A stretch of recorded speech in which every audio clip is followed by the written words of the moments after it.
Hey guys, we're back with Not Actually Heroes, The Forgotten.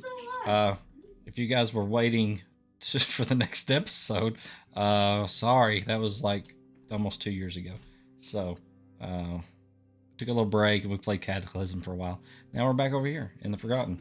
So, if you want to catch up, you can go over and check out NerdTube over in the chat there, and it will take you to our YouTube channel where you can find all 13 of the previous episodes to get caught up with if you'd like to. Skim through them if you want to, or just watch them all. They're about 4 hours each, so whatever. But we'll give you a brief catch up here. So the party was just a bunch of random adventurers who kind of came together in a group and joined a heroes guild, and they started going out on missions. And one mission that they were set up on was to find a forgotten hidden temple and place a device in like the main altar or throne chamber.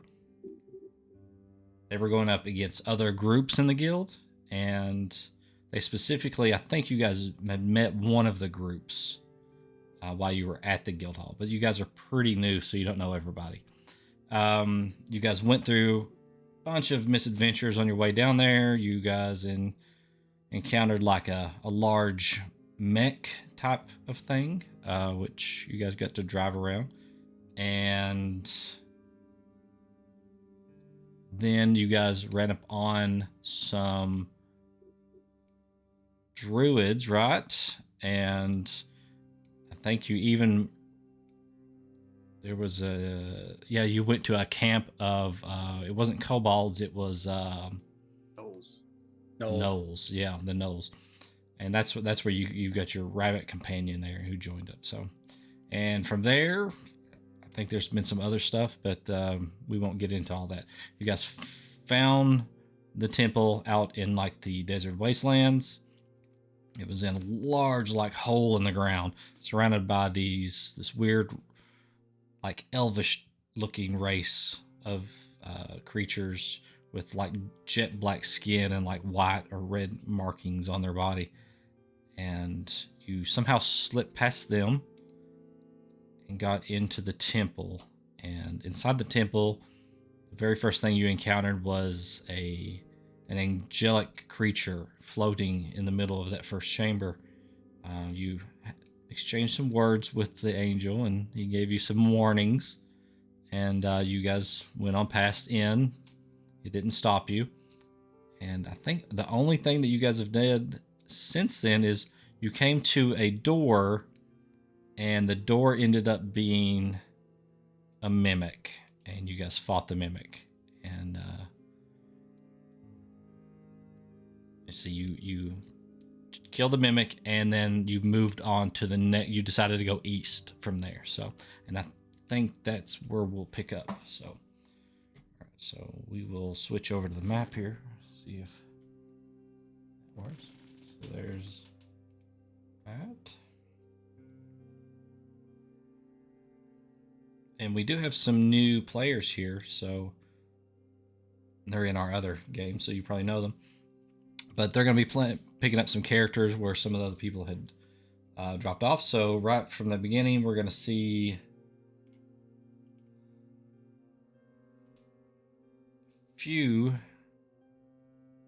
characters there, and the rest of you are probably seeing just darkness, okay, right? Because all the dynamic lighting and stuff. So we'll get to that. El Real, you kind of got left behind. What were you doing before we move forward here? I believe because I was missing from that session. I believe I was talking to the archangel outside. Yes. Okay. Is there anything you want to go back and actually play out, or did you just kind of go back and still glance at him and move on? I do not know what was going on with the archangel. Okay. I would have probably tried to talk to him about the what deity he's serving, and get just some minor information about that, and then realize that my party moved on without me and try to catch up. Okay.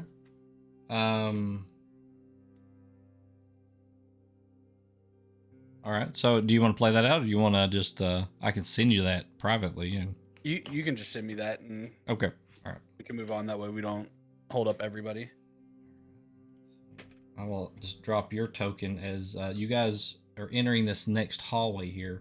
You guys hear sounds of footsteps behind you, kind of hurried. As drop El Real in here. So we'll bring Kai up here, move Mordecai up, and El Real kind of comes in the door back behind you there. So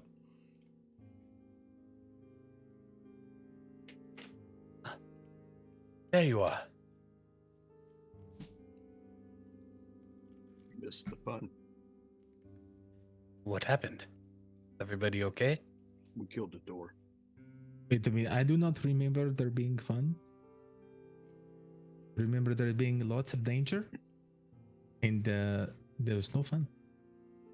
No one died. That does not mean we did not almost die. There was definitely an almost die from a door. Who needs help? I need help right now. It is very scary. Keltash is looking pretty messed up. But other than him and Kai, I don't think anybody else got hurt. Kai goes to speak, and as he does, you guys hear as you've turned to look at El Real, there's a flash of light that kind of just blasts out into the. I don't think anybody had a light source, right? Did anybody have a light source on them? I can cast light. My sword. I would have cast light on somebody's stuff. Yeah. You had Keltash and you had Kai with light sources because you moved them over to this map as a copy from the previous one, so you didn't have to reset it. Those were the two that had light sources. All right. So as that light source is functioning, but a burst of light kind of fills the chamber, and all of a sudden you hear a popping noise. And Meridius, you immediately know what that sound is because you've heard it many times. Stanasi appears, and it's like she's falling forward, and she kind of hits into Kai and Indolin there. Bunnykins. Fluffy bugs there, and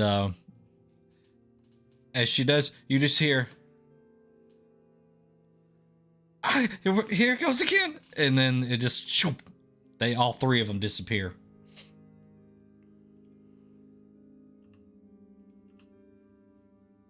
Did she not look different this time? It looked like she was falling. No. Her attire, she changed. Where does she go when she leaves?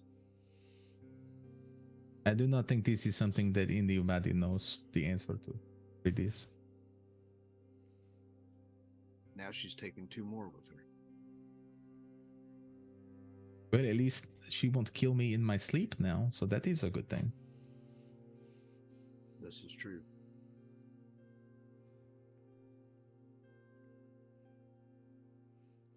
It's lonely over here in my DM square by myself. Used to have a clan over there with me. I'm all by myself. I just looked up and saw myself way over there. I'm like, oh. All right. So You can scooch closer to us, Diz. It is allowed. That would take too much editing at this point. That's true. At this point, it's not worth it. All right, so you guys cautiously. I would reach up and grab. Oh, you're healing.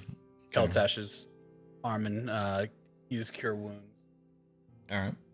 Just level 1. I don't know how bad he is. Okay, you can roll that. On a scale from 1 to 65 hit points, he's about at 27. Keltash doesn't have no 65 hit points.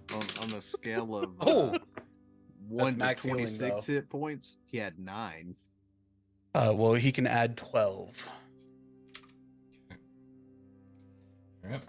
I've added that on his D&D Beyond there. I got it written down also, just to make All sure. right. So, you guys cautiously enter a long, desolate hallway within the depths of this ancient temple. Pitch blackness engulfs the corridor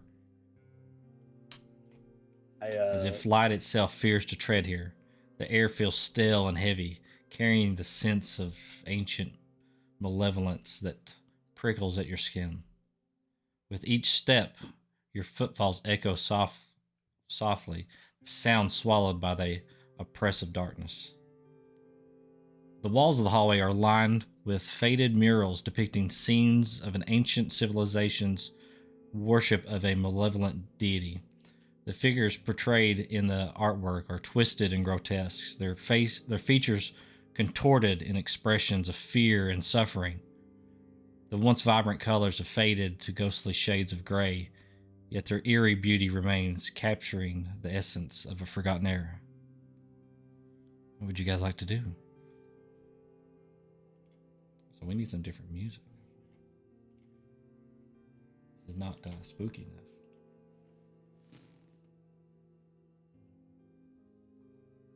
I would first try to light up the sword and Okay. see if it brightens the room at all, or if the room stays almost as if the room itself was like blocking the lighting of the sword.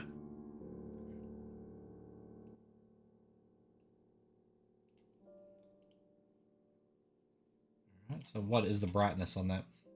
I believe it's 10 and 10. 10 bright, 10 low. With the ability for me to like increase or decrease.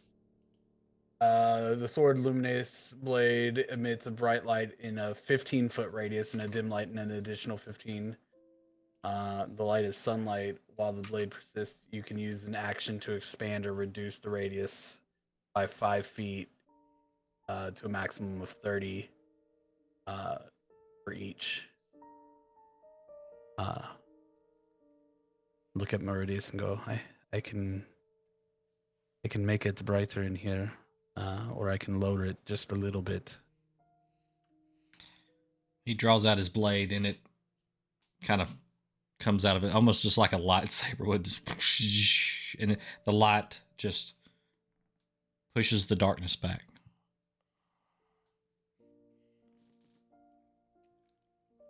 As long as you stay behind me, so I don't have to look into it. Do you want it brighter, or you want me to dim it a little bit, try to block off people from knowing? Keltash is the only one that really needs light anyways. I step back and let Meridius take the lead. And I'll just start going down the hallway. All right, so you guys can, you just are walking at just a normal pace down the hallway? Yep. Okay. In what order? Just the order that you guys are showing on the map there? I mean, that's up to them. I plan on taking the lead regardless. I am fine where I am at. Yes, I'm good. I would probably. I'm the last. I'll stay last. That way, Mordecai can't get flanked. Okay. So you guys begin moving down the hallway.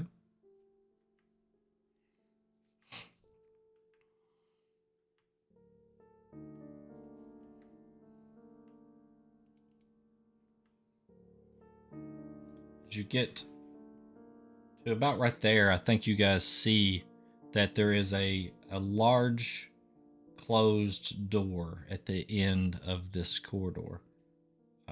Let me adjust the map here in stream so everybody can see.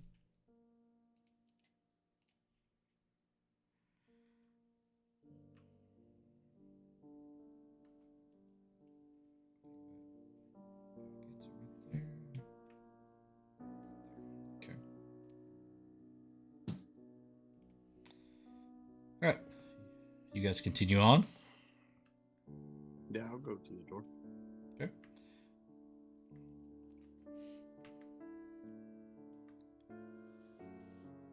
So as you get about here, and you're just kind of seeing the murals down the sides of the walls. Is anybody paying attention to any of that, or are you just focused in on where your feet are landing, or what are you guys doing? You said there was religious imagery, right? There is somewhat religious. Yeah, it looks like worship of some type. Yeah. I'd be scanning them, trying to figure out what's going on. Okay. I'd say Meridius would at least be looking both ways as he was walking down. I don't think I'd be looking at my feet. All right, you guys could both roll religion checks there.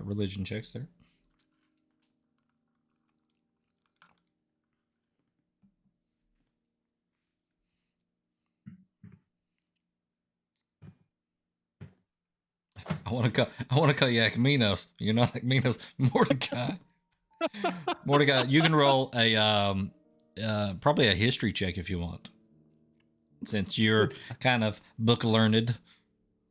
I do know the books. I read a lot of books while sweeping the floors at the guild hall. Yes, I'm very good at this history. I just feel like Mordecai is still the great nephew of Akminos, so you know.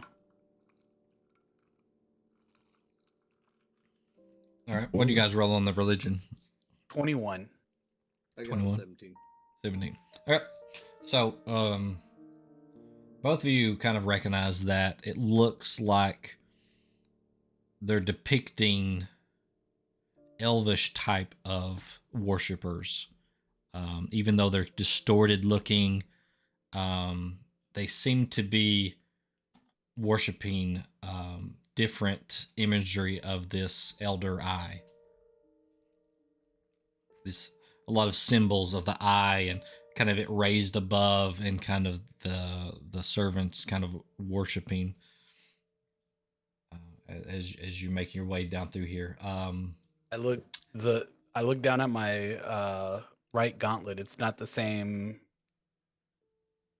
kind of imagery of the eye as on my gauntlet, right? No, it's different styling completely. Yep. So and you see some imagery that looks like the elvish type of creatures, like submerged in some liquid type of stuff. These have like their hands raised up to the sky and seem to be submerged in some type of liquid.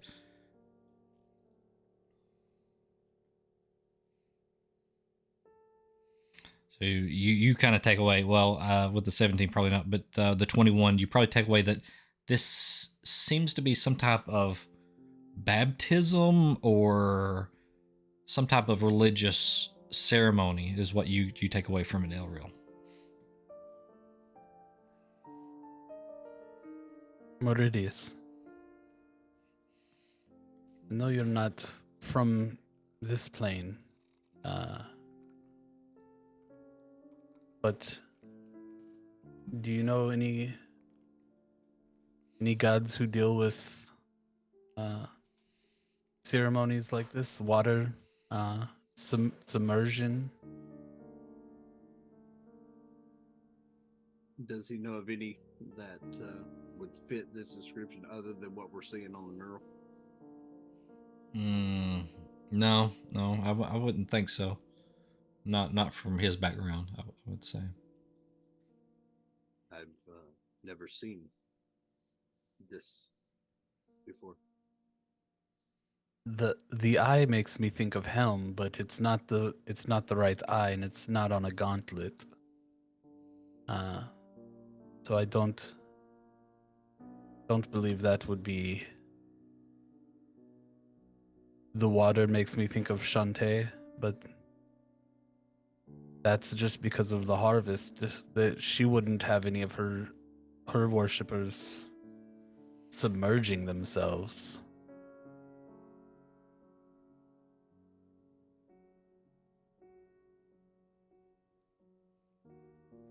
What was your history check? 21. Very good. With that roll, you don't pick up on so much the religious things on the walls. I mean, you see the same type of imagery, but what you zero in on is the markings that are inside of the drawings, the ruins or symbols or language kind of hidden inside of the markings. And with a 21, you notice what looks to be somewhat of an elvish type of language. But are you familiar with Elven? Does he speak Elven or? Actually, Meridius, I mean, not Meridius, sorry. I don't know if Meridius does or not, but Mordecai actually does speak Elvish. There you go. So you would recognize this stuff. It looks familiar, but it looks different, and it doesn't immediately. So you can't read it, but it looks to be elvish in nature. These carvings, there is words written on them in some kind of script. The language looks like Elvish, but the syntax is all wrong. So I can't translate exactly what it means, but it is definitely some form of Elvish, either a very old or a dialect not familiar to me.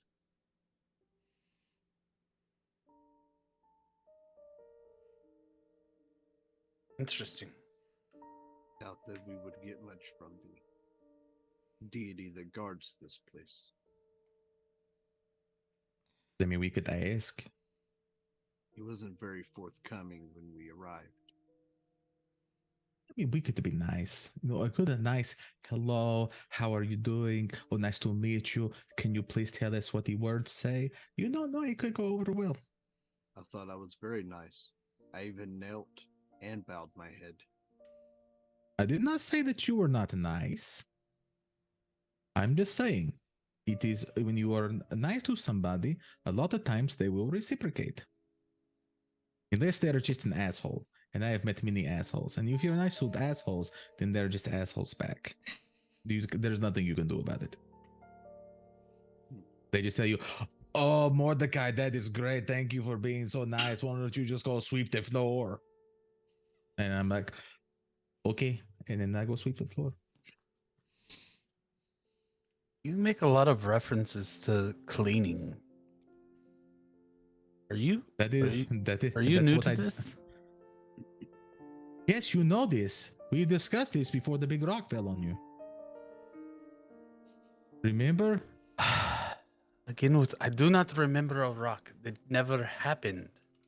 No, it was. I was there. I saw it happen. You were standing there. They did the Elril thing. just kind of turns and starts walking towards the door. The ceiling in the cave came down and squished you, and then we went back to town, and you were there, but you were like, "I am Elril," but I'm like, "Yeah, I know you," and you're like, "But not that Elril." Elril like, walks away. Is because don't walk away. You got hit in the head. It's fine. I've heard of it happening. Elril is just continuing to look at the pictures in the doors. So, Meridius, have you stopped? Because you guys kind of stopped as you kind of saw the stuff and was conversing there for a moment. After we had the conversation and he told us what he saw on the Elvish script, I'd have went on to the door if that was okay. So, that we could figure out. Elril and you are almost like side by side. As you hit about here, Elril, you feel your foot. When you step down, it touches the stone, but the stone gives slightly and then locks into place as you hear a clicking sound.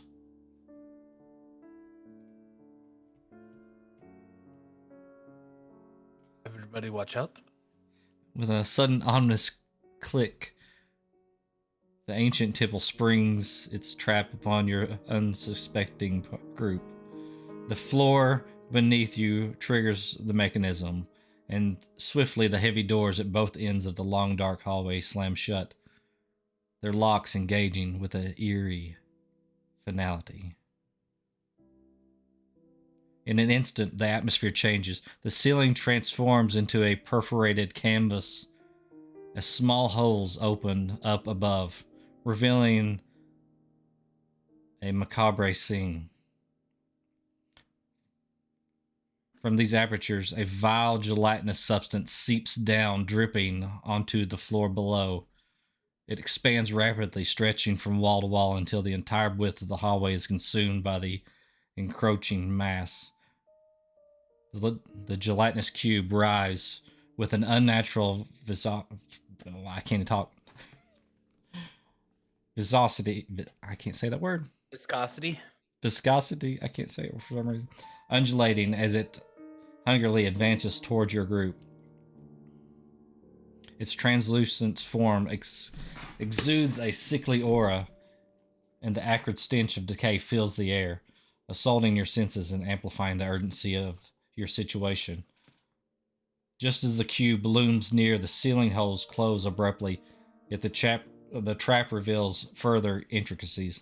3 hidden panels embedded within the hallway wall slide open simultaneously. 1 panel emerges at each end of the corridor, while the third presents itself within the middle where the gelatinous cube now resides, its quivering form obstructing your path.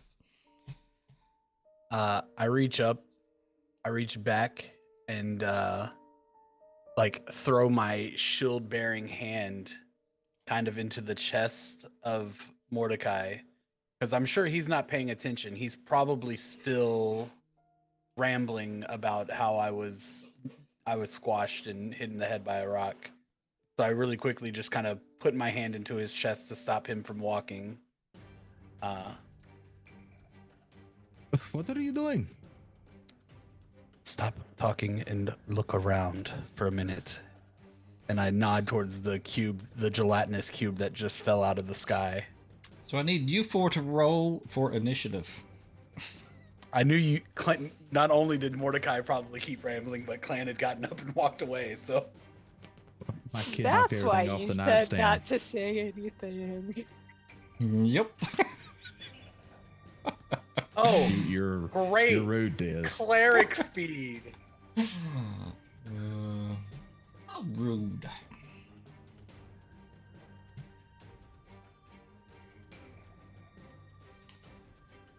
So is it just me, or is the cube behind us? Weren't we walking from left to right on the map? You were walking left to right, holes opened above you guys, and this liquid fell down and formed in this cube behind you.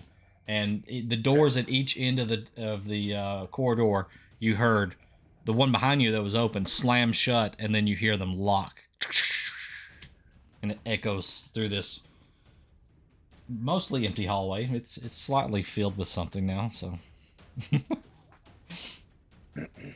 Cleric speed, guys. all right. So we need turn tracker. Where are you?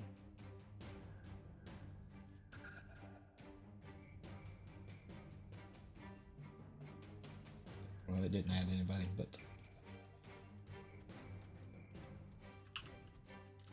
we'll just run it by. I'll write it down. So we got Meridius, and then we got. Which one got the 18? Which one got the 16? Keltash has the 18. Keltash has the 18. Kel, Meridius, Mordecai, and Elreal.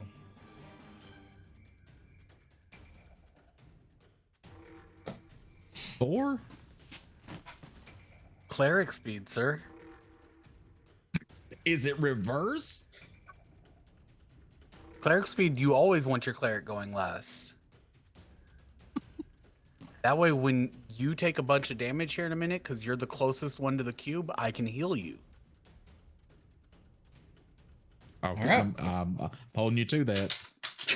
So round one, you guys, you notice that there are panels that popped open. You can see through this cube. It is, it's translucent. So here, I will mark them on the map here.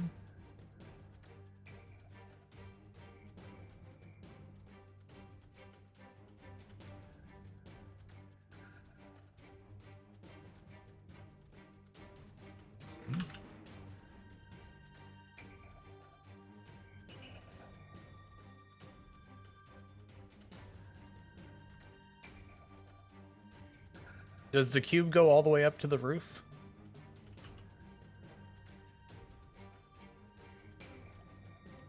Yes, it fully engulfs the hallway.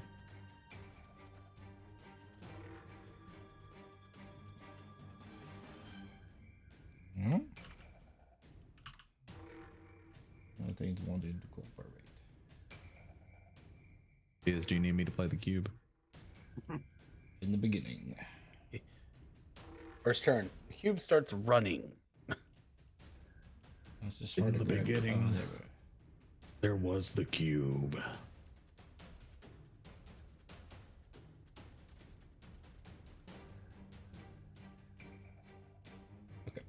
Well, you guys can see those, right? I see. Oh wait a minute! I see a I think I yellow see square two. and a gray square. Yeah, I see all three of them. Okay, yeah. Okay. Because one is inside of the cube itself, and okay. one is at each end, and it's a little hard to see the one at the other end because it's, you know, In in the the darkness. shadows a little bit. So, all right. So Keltash is up first. Well, since he's got crossbows. He does have crossbows. That is true. He does. I would say that Keltash will take a stance back here by the door, All right. and then he will fire off his heavy crossbow at the cube. Okay. Fire away. Fire 2 shots. That is a 21 to hit. Crossbow. 21 hits. Yeah. Okay. My crossbow, baby. That is 8 points of piercing damage. Oh, excellent. Excellent. Okay.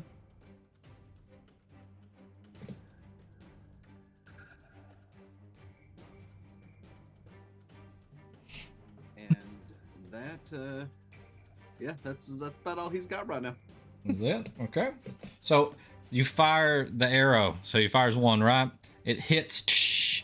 You immediately hear the metal of the arrowhead sizzle as it hits into this thing, and you see a hole open and go consume the arrow that's now floating inside the cube.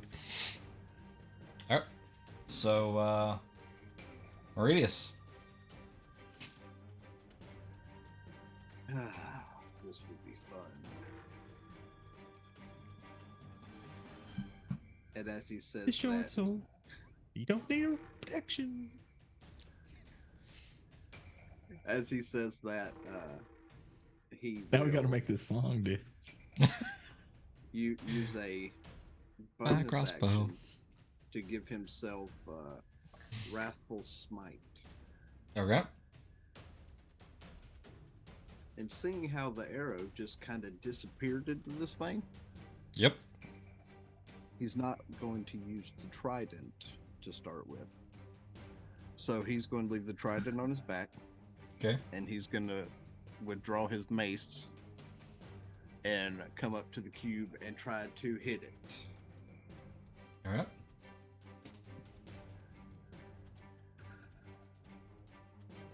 That is a 18. 18. So you hit it with the mace.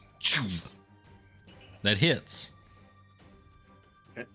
Roll damage and roll a strength check. Okay. Okay. Strength check. Yes. Yep. So that is just So you want D20 plus the the number smite- on the strength. Yeah. You want the Yeah, smite you- differently from the normal No. damage? Or you just want all damage? You can give me all the damage, yeah. I don't think That they don't is have resistance or anything to any of this Okay. stuff. that is 16 points of damage total, Okay. and then just D20 plus my strength modifier. That is a 17 plus 4, so 21. 21. Okay, so you hit, and the mace kind of. Is the mace magic? No, Okay, and it is a metal made of metal. Yeah. Right. Okay. It is, So you at least. hit, and you hear just like a sizzling sound as you kind of. It's almost like you can imagine hitting into this jelly-like substance. It's almost like Concord grape jelly. If you mixed it in a gravy or something, you hit into it, and then you just kind of pull. That's very specific on that, right? But and you kind of pull it through the other side, but it takes a lot of strength to pull it back out. But you can see the mace is partially damaged by the impact there. Right. Okay. And since that was action and bonus action, that will end my turn. Okay. Good turn. Mordecai, Maritas just ran past you as you turn around and see this gelatinous cube. Oh, shit. Okay, so Meridius has run past me. I don't know what the hell is going on. But I see Keltash in the back. So I'm going to move over here where it's safer. Okay. And then I am going to cast.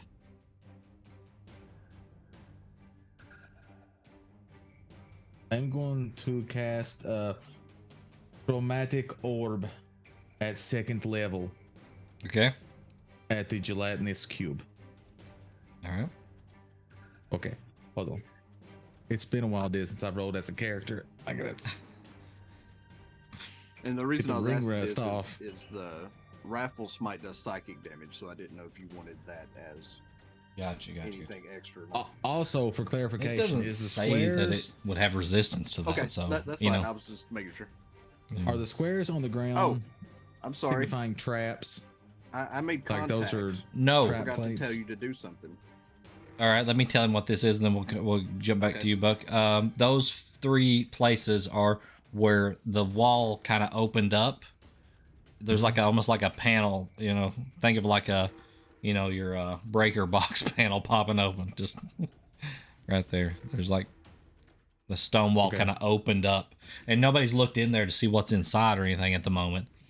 There could be an anti-gelatinous cube gun in there or something. I don't know. Maybe. A portal gun. No portal gun. Nobody's looked yet. All right. Okay. So, but with that Raffle Smite, yep. I need you to make a Wisdom saving throw, Okay. since I did make contact with it. That is a 13, I think. 13. So the save was a 13. Oh, okay. Just made it. But I don't know if it matters on whether we need to do this again or not. But if Yep. you'd have failed, you'd have been frightened. So I don't know if it I can don't be know. Well, no, it can't be. frightened. Okay.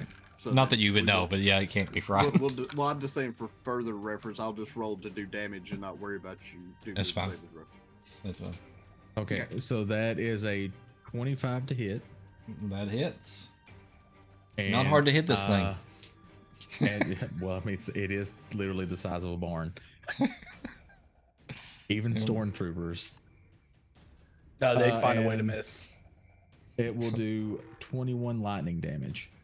21 lightning damage. Okay.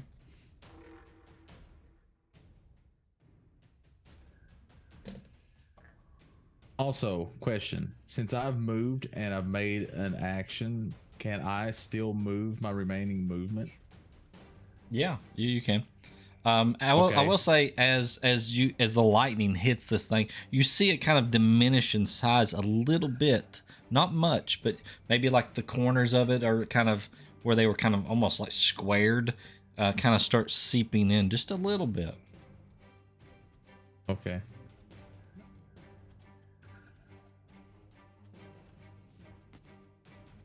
Also, I got this like just yesterday. Nice. So, I'll also my remaining movement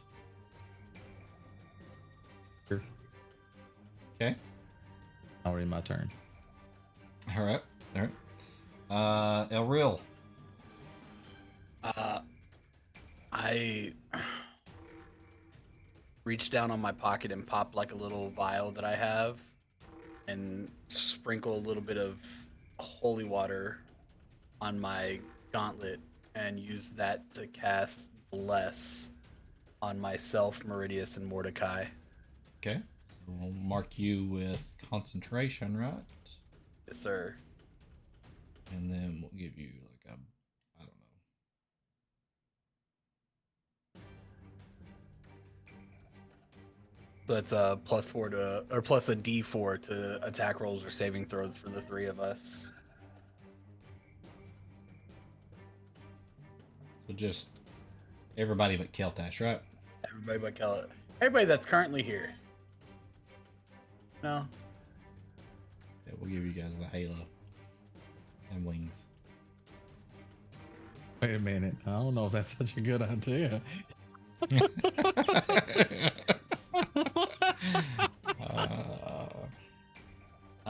And All right. then, That's your action, right? So yeah.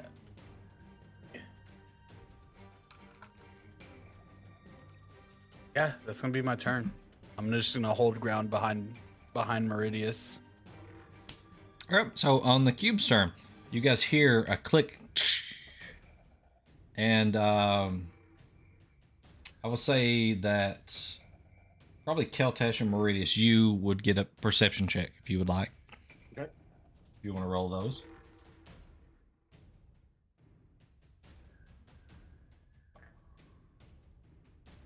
Keltash got a 17. And I got a 18. 17, 18. You guys see those holes reopen above the cube, and you notice it start to expand.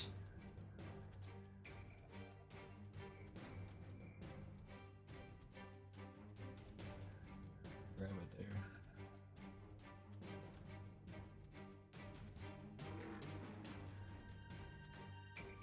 Did I pack my acid resistant underwear today? I don't think I did. As it expands out, it kind of hits you. And I need you to make, let's see. I need you to make a strength check again. Notice he didn't say save chat. He don't want me to add that bless. Yeah. That is a 19. 19. Okay, so it hits you, and you're wearing metal armor, right? Yep, I'm wearing chain armor. Chain armor, okay. Okay. But does it go past my shield? It hits you, and I will say it hits you probably on. It's either gonna hit you on the mace side or the shield side. I'll let you pick. Well, I'm just asking because the shield's magic. Oh, you have a magic shield. Uh-huh. What is this magic shield? It's a +1. Oh, the +1 magic shield. Yeah, so it does. It goes around. It's it's a liquidy, so it kind of just goes around it. So you probably put your shield up, and it hits that and gets onto your armor a little bit. Okay, and you hear it hiss as it hits the metal of your armor, and you pull back away, and you're gonna take.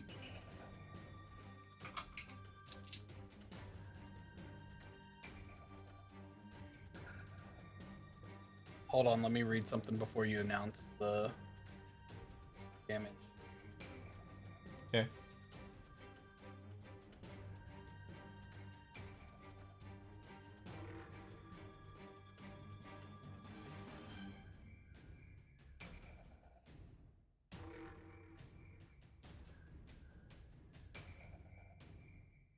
I have to go find it. Doesn't say it on the piece.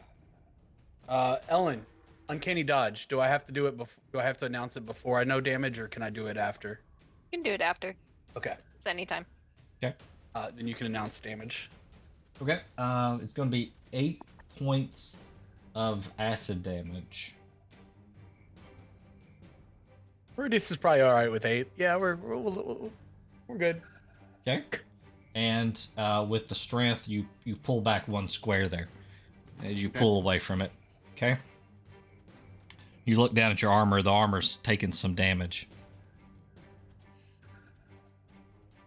All right, that's round 1. Round 2. Keltash. How high are the ceilings? I can't remember if we said before. It's The gelatinous cube goes all the way up to him. I know. Yeah. So in this chamber, they're, I don't know, probably about 15 feet high, roughly. Okay. We'll just go with 15. Seeing that when Mordecai hit it, it diminished some from where we were doing it, and then more came out and it dropped. He's going to fire off one of his explosive rounds. Interesting. Okay. Towards the top of the cube, to where it's Meridius is out of the blast range, because he saw what happened with the mimic door.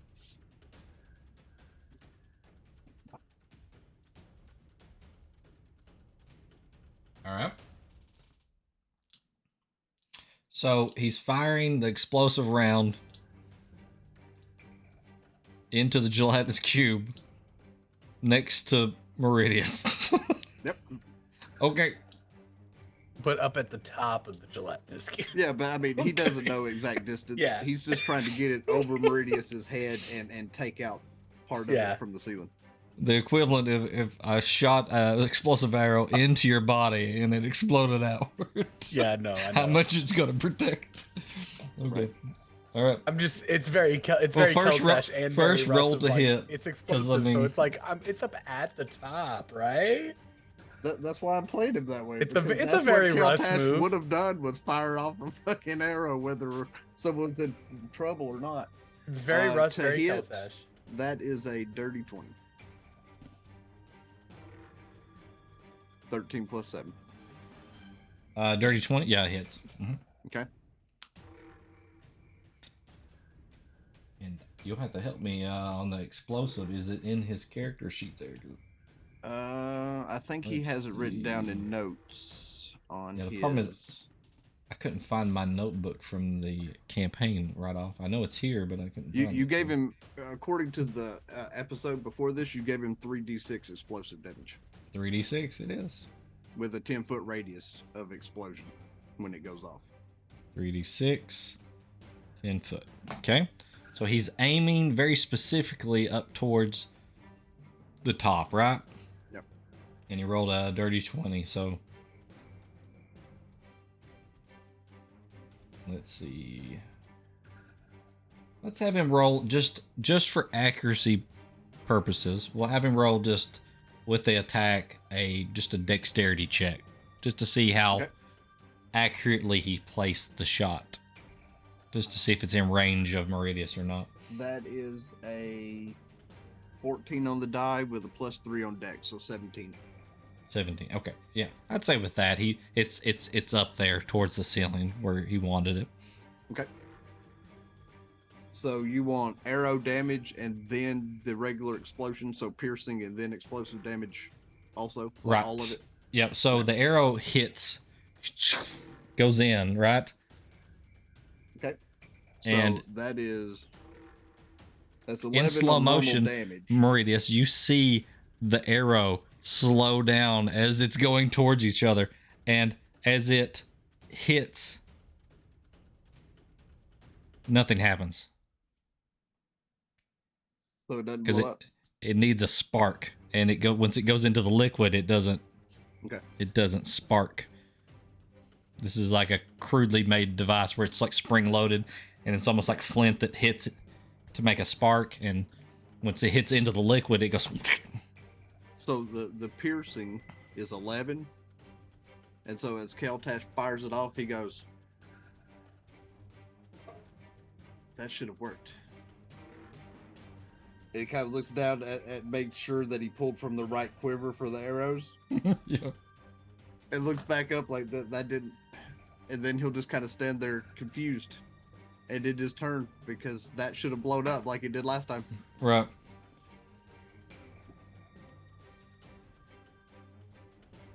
All right. So with that, it'll be Meridius' turn. How much was the damage just from the arrow hit, though?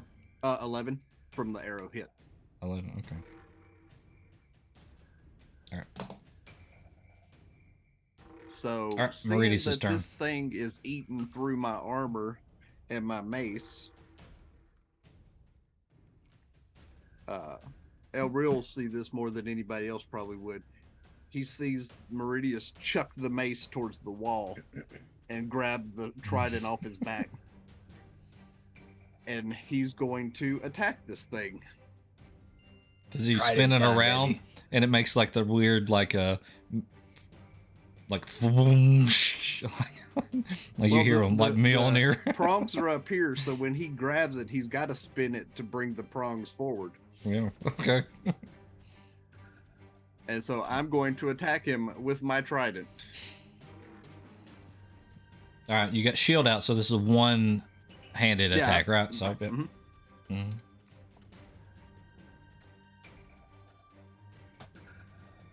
That's a 24 to hit. Okay. 24 hits. Yep. Okay.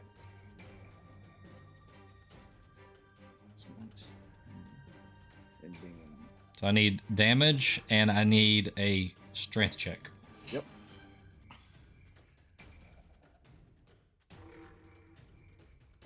That's 13 points of damage total, 13. Okay. since you're not worried about the psychic. Right. And then strength wise, that is a 19. 19. Yeah. You go straight in, and as you pull it out, it's still challenging. Roll a perception check while you're doing that, and we'll Okay. jump on. If you're done with your turn, we'll jump on Mordecai. That is a 15 on perception. 15. And So that'll end my turn. you see what looks like something else floating in the middle of this thing. You with the 15, you can't really make out what it is, but you know, if you're interested, you can roll in the future and try to see it.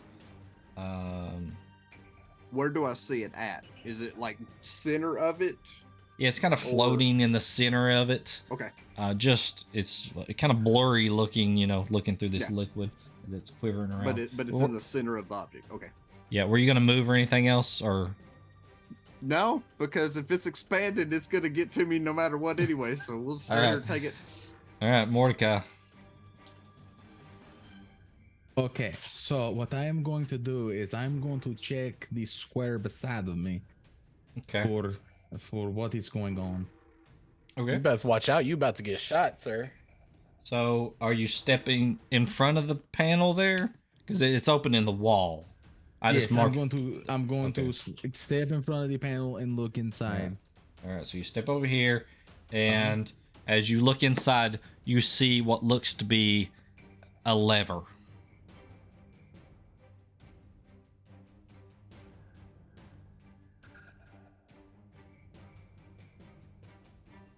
I pull the lever. Okay, you pull the lever. This is your action. Okay.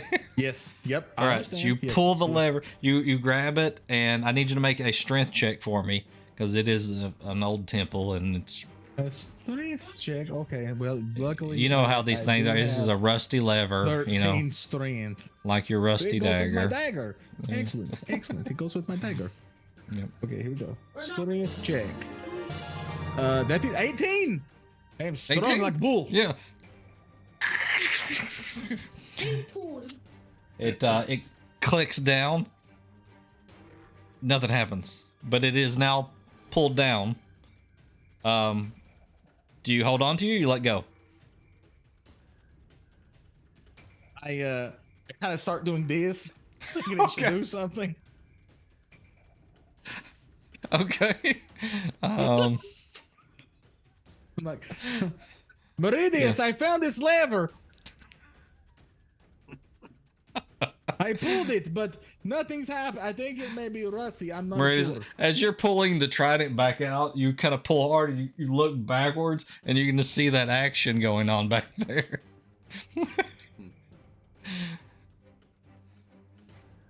Okay.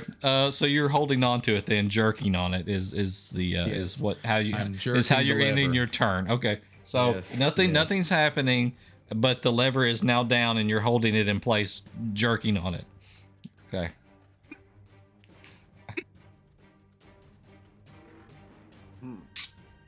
Right. Anything else you want to do? I'm busy jerking this lever. What else do you want me to do? I am but one tiefling. He's possessed by the spirit of Andros. All right. So that'll be your turn. Elril.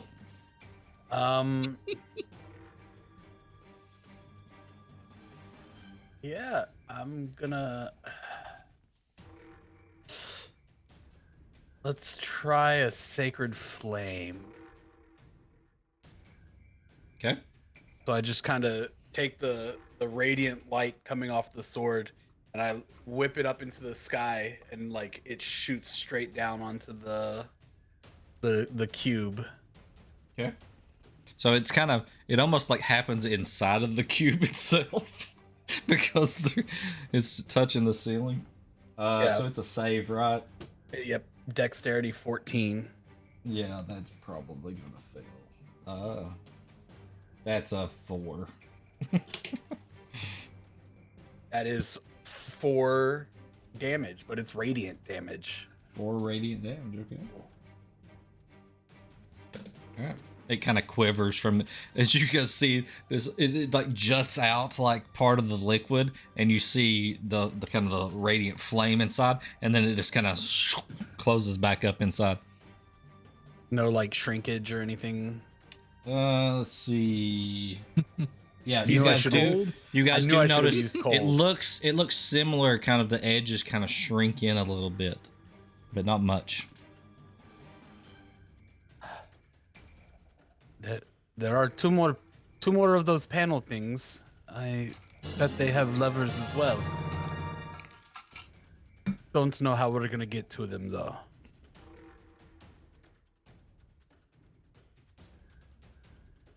And that'll end my turn. Okay.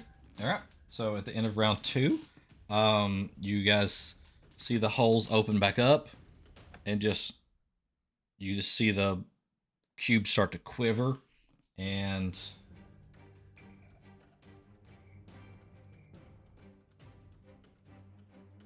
pushes out further. Meridius, I need you to make a strength check, and it just automatically, if you didn't see it from the first time, it just automatically hits you. It just, there's no like swinging, it just starts to consume you. So you take 9 points of acid damage, and Uncanny dodge, Meridius. all right, so it I mean, halves you that, see- right? You see like the tattoo glow, and because he's within range, I give him the.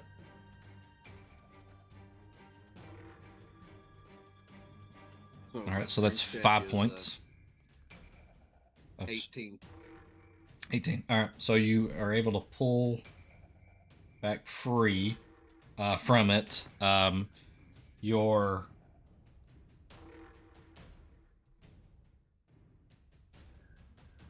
chainmail takes some more damage as you're hit by that.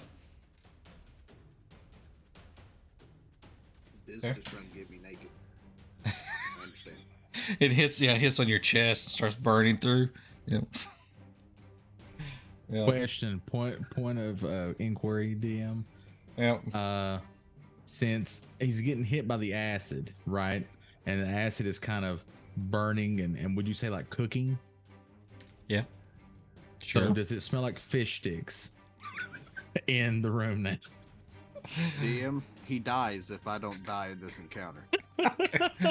Agreed. Just one. When do we summon the Gordon's fisherman? All right. You have concentration, right? I do, yes. Okay, so you need to roll a check on that. You just have to make a 10, I think, because the damage wasn't. You only took 5 points of acid damage with that. Yeah. So I got a 12. 12 the die? works. Yep, that works. Round 3, Keltash.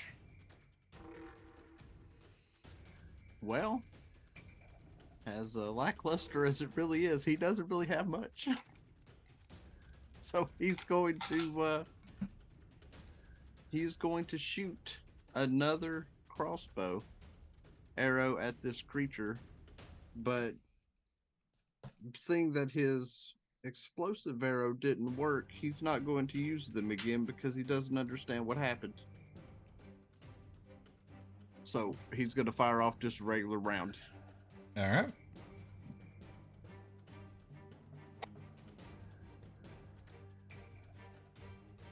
That is a 16. 16 hits.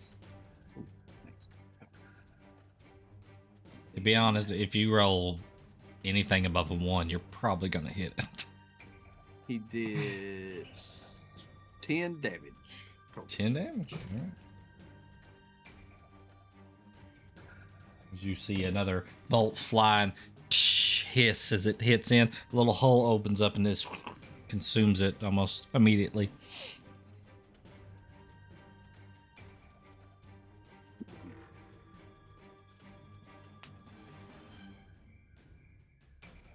All right. And that'll end his turn. Meridius.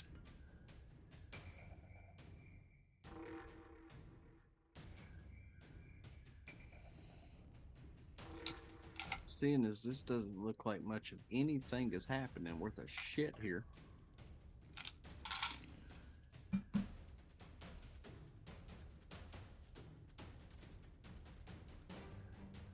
Crossbow gang.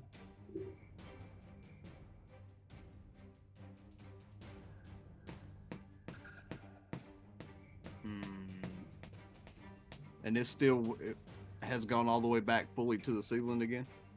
Yeah. It never actually came off the ceiling, just like the corners of it kind of started drooping in a little bit, but it was still touching the ceiling in the middle.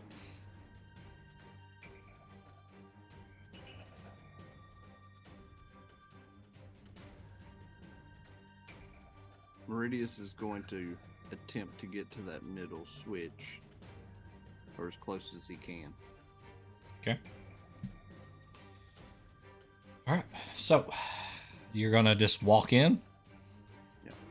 Okay. So as you go into the cube, it is rough terrain, as you would expect. So your movement is immediately halved as you step in. So you'd only have like 15 feet of movement, right? So The thing I saw in the middle is about right here. it is right in here-ish. Not the switch, the item you said I saw. Oh, yeah. It's still floating kind of towards the middle, yeah. Then I want to head towards it initially. All right. So you take a couple of steps in,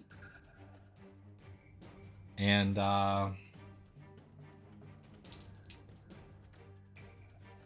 maximum you take 12 points of acid damage. Okay.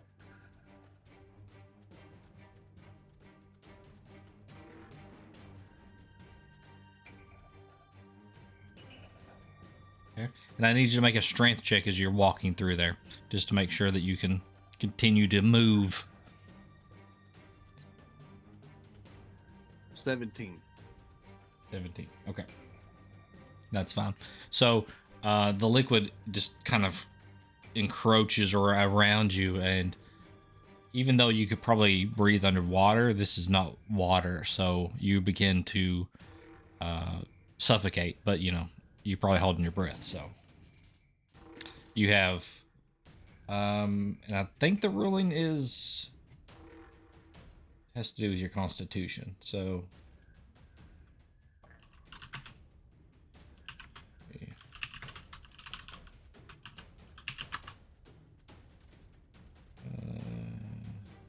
one plus its constitution modifier, minimum of 30 seconds. So you get 1 minute plus whatever your con mod is. What's your con mod? 2. 2. So you have 3 minutes of air. Okay. Which is a lifetime in combat. All right. So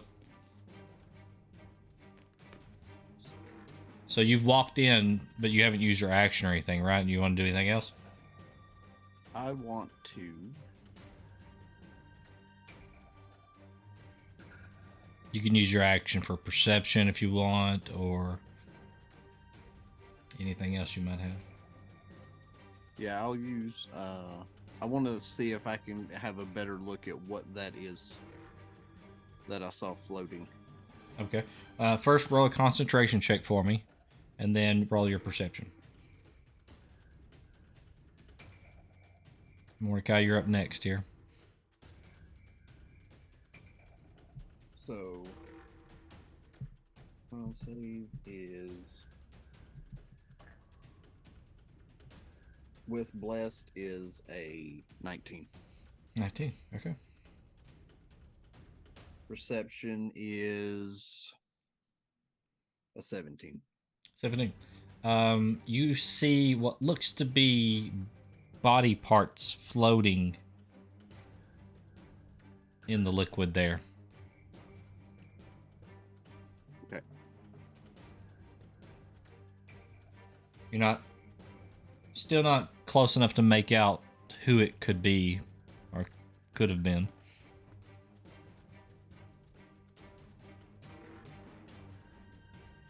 All right.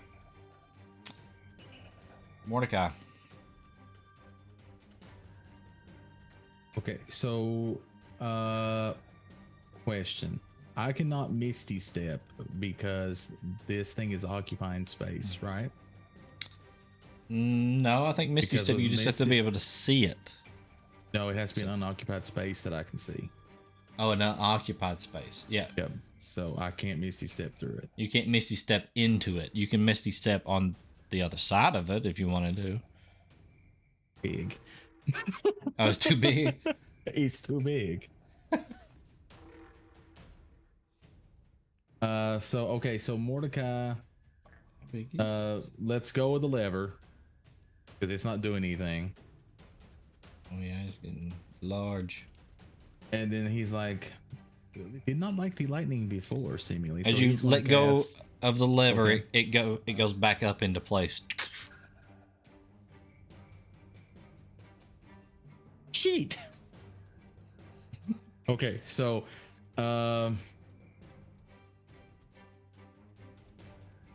Mordecai is going to cast Firebolt because he's afraid of casting Chromatic Orb because he's afraid that it'll shock Meridius. Okay. He's in there with all that metal. All right, so Firebolt it is. Firebolt it is.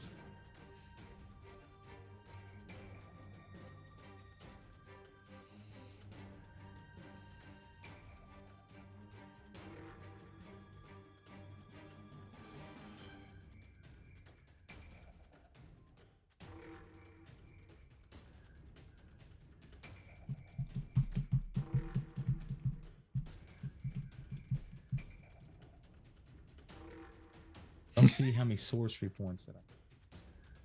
Okay, no, Sorcery, no, I found you're them. level 4, you found have them. 4. I found them. So okay, so Mordecai is going to use a sorcery point Okay. to twin magic Firebolt. Okay.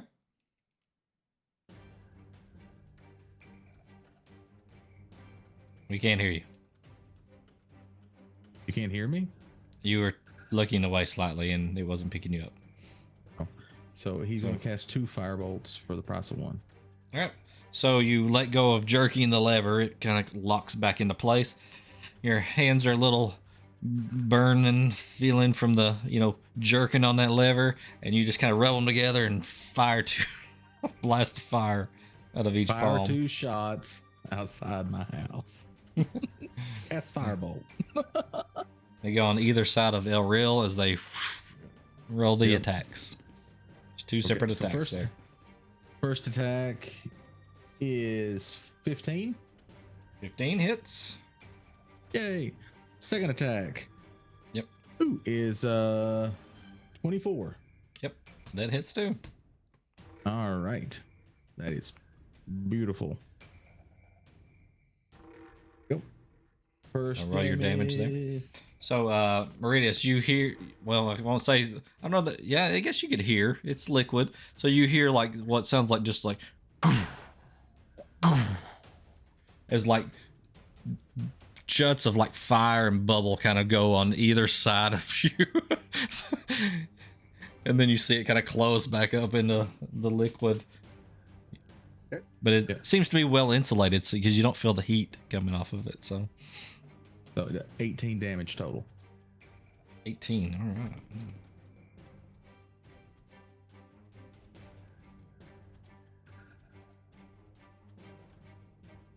All right. All right. So You guys do anything notice happen on the with outside it's kind of drooping at the corners again a little bit. So Nice. Okay. But it doesn't shrink, does it? no, it doesn't actually shrink down. It's just kind of like it's getting just on the edges, just kind of shrinking in a little bit. Okay. So now that he's cast again, Mordecai grabs the lever and pulls it down, and that ends my turn. Okay, well that's an action, and you've already used your okay. action. Sorry. Okay, So sorry. You stare intently at the lever. I stare intently at the lever. You could have used maybe a sorcery point to quicken spell, and then you would use your action to do that. I know. But Can you I know, change my meta magics? resources, right? Exactly. All right, so you're looking at the lever. So, all right, Ariel, you just watched Maritas walk into this ooze. He's like doing the slow walk. But unfortunately, I don't know the secret of the ooze. You do not. I'm about to. If you guys don't figure out the secret, you won't have to worry about it anymore. That's true. This campaign will be quick. Yeah. Tune in next in 2 weeks for the return of Cataclysm.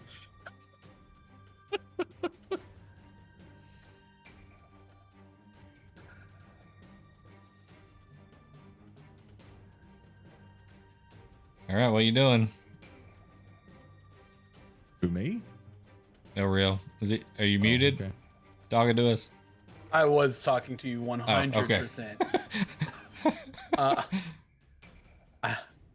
I'm afraid to do anything that I cast because it all kind of stems from inside of him now. So, and Meridius is there, so I'm going to take a page out of Meridius's book, and I'm gonna jump into the ooze and try to fight my way to the thing. So that's 5, 10, 15.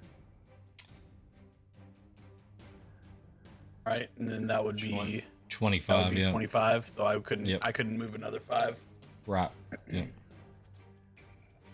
So as you enter the ooze there, you take 7 points of acid damage. Okay. I need you to roll. How is Meridius? Looking. Oh, his armor is melting. Meridius isn't at half yet. I would say that. That's why there's not a red dot. I mean, he's pushing through. I mean, yeah, about that's about all you can tell from that. But so need you to roll the con check. You take 7 points of acid damage. I need you to concentration check on bless, and then I need a strength check to see if you're stuck or not.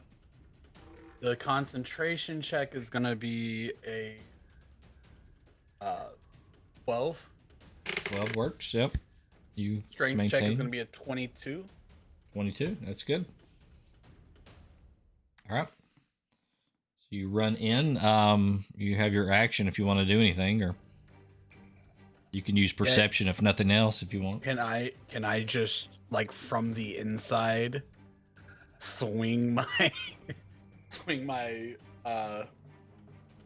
lightsaber? I can't think of it. Sunblade. Yeah, you can. Yeah, you can attack from inside. Yeah, I'll swing the sunblade. What type of armor are you wearing, by the way? Scale mail. Scale mail. That's not magic, right? No. Okay. That is going to be a 25 to hit. 25 hits. It's going to be 11 radiant damage.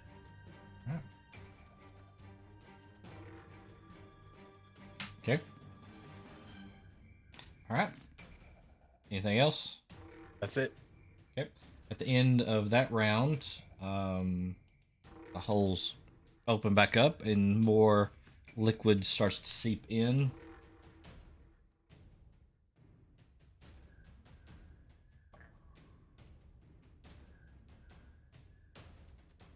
Stretches out a little further. All right, round 4. Keltash. Keltash is just going to keep shooting because he has no idea what the devil Meridius and Elril just are in the middle of doing. And he sees Mordecai playing with this lever, but he doesn't know what the hell's happening there either. All right. So he's just going to fire another bolt. All right.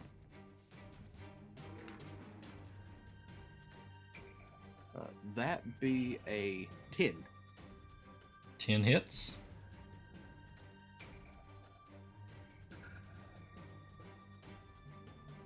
And that be max damage for 13 points. 13, yeah. And he just keeps watching his poor bolts just disintegrate as they disappear into this thing, and it's his turn. Yeah, it just hits. And it just hits and starts sizzling and just... And you guys see these bolts just floating around you. Above you is just a very ominous looking bolt with like a bulky type of something attached to it and like a spring loaded contraption at the just hanging above your head there. All right, Meridius. All right, so did I feel the shift in, I guess, space around me as Elril entered? I mean, are you aware that he's at? What's your passive perception? 11. And I would say you're not technically aware that he's behind you. No. Okay. Yep. So seeing that this thing's expanding and that we aren't going to have much of a shot to get across this thing if I don't make a move, I want to, as a bonus action,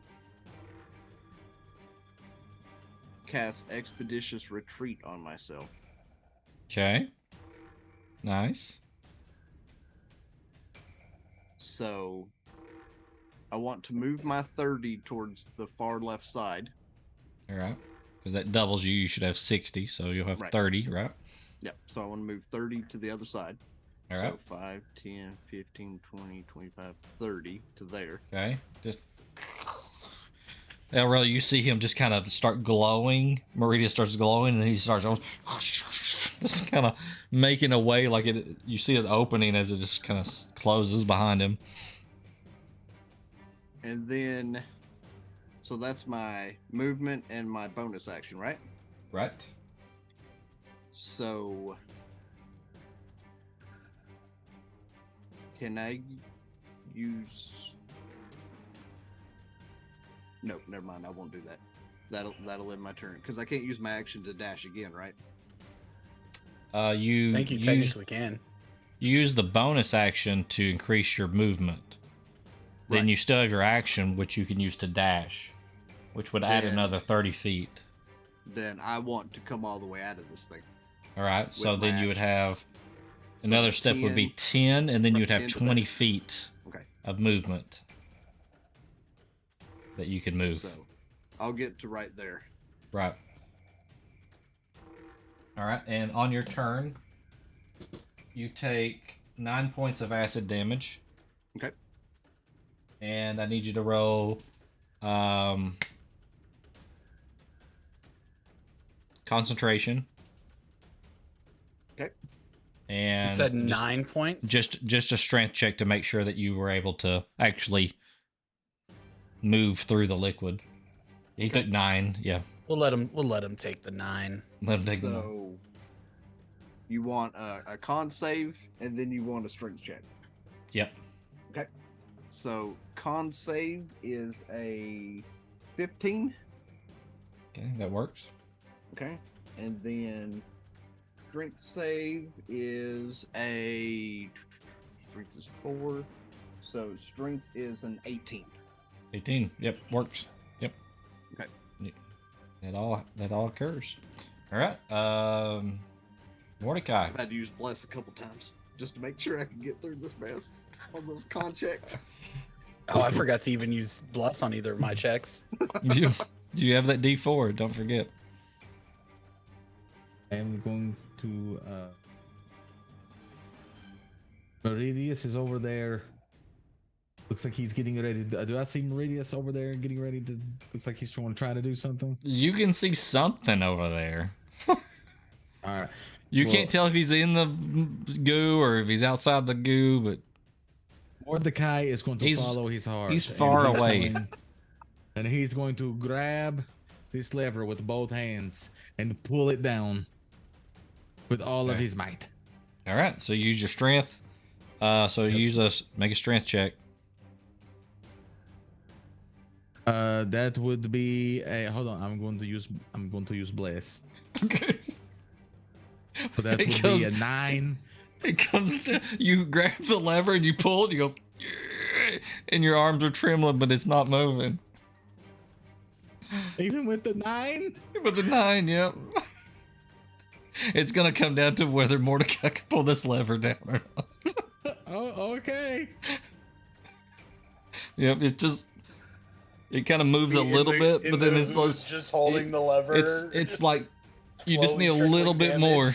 Right. You just right. you just need I a little almost bit more. die getting through there. You're getting close to dying, and Mordecai's like, I can't do it. It's like we're dying here. Keltash is still just looking at his arrows. Yeah, just, what is going That's on? Elreal. Trying this as far as I can. I believe that if I use my full movement, I can get right up into that hole, right? I Like think going so. Yep. diagonal 1 Yep. and then over 2. Yep. Mm-hmm. As you get over there, you look inside, and there is a lever just inside this indention in the wall. I sheath the sword and I reach up and pull the lever. All right. So I just need you to make a strength check. Oh, actually, make a strength check before we start this, because this is just whether you can move or not. Yeah. You take 5 points of acid damage. Okay. How's a 16 get me on the movement? 16's fine. You take 5 Okay. points of acid damage. I need your concentration check, and then the strength check for the pulling the lever. All right. So concentration. That's 15, 16, 17, 18 Yeah. plus my con 19. Yep, 10 or above works on that one. Yeah. And then one last strength check to pull the lever. 17. 17, yep. You grab it and just... Nothing happens, and you can't even really hear anything if it did happen, because you're inside this jelly. And you're just holding the lever. I'm holding the lever and I kind of look around like, oh, shit. All right, at the end of the round, thing stretches out even more.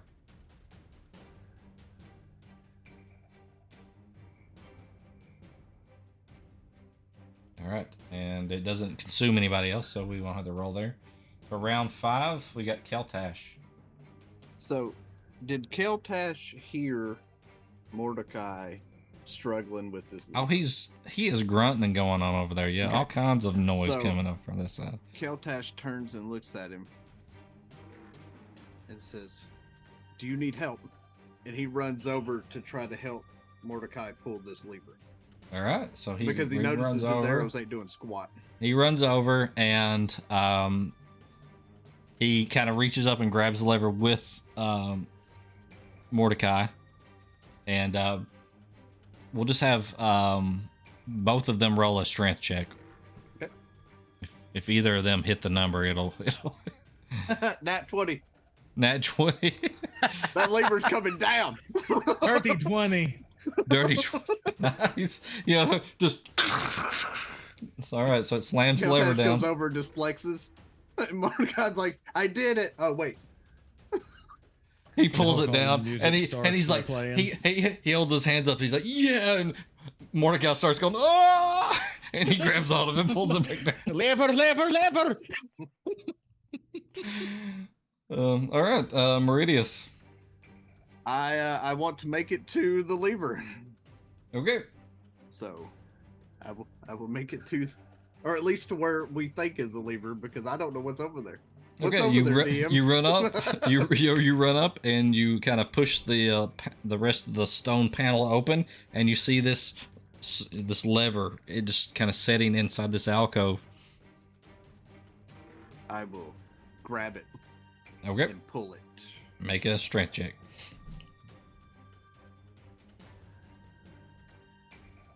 That is a 18.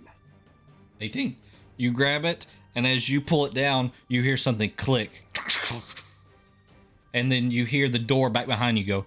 You hear that it unlock and kind of go ajar. And then all of a sudden, you see below your feet these little holes start opening up in the stone.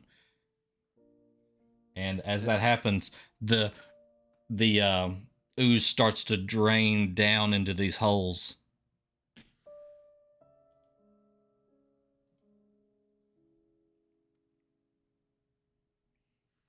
As it kind of drains, Aurel, you take a gasp of air as your head comes up out of it. As it kind of just seeps down past your waist into the floor. And then as it finally seeps down, after a few seconds, the holes close back up. And Mordecai and Keltash, you guys heard the door next to you unlock.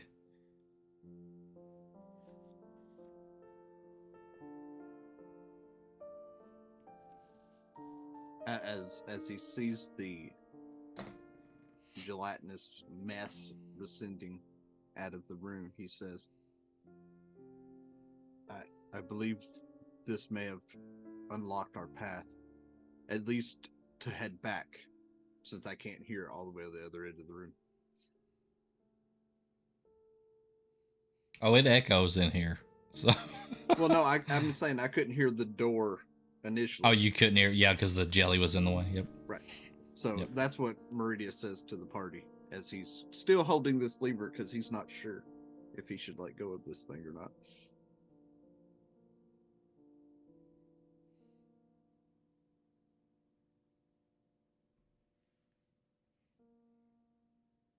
Elril just kind of lets go of the lever and starts to, like, "You said the door is unlocked?" On this end. The It's lever, good that I pulled that lever, huh? you guys let go, and the lever kind of goes back, and then you pull your hands out of the way as the stone like panels kind of close back, kind of camouflaging themselves back into the artwork. Also, Diz, now that the battle's over, this is the room still where I saw the language, right? Mhm. This is, yes. Okay. Now that it's over and the excitement's died down, Mordecai feels like he can almost make out that language. He Really? feels that if he concentrates hard enough, that he can make out that language. And he doesn't know it, but in his head, He has figured out comprehend languages. Nice, nice. As you're kind of walking out into the middle of the corridor, it's almost like the symbols are almost like jumping out at you as they start to morph into letters and symbols that you understand.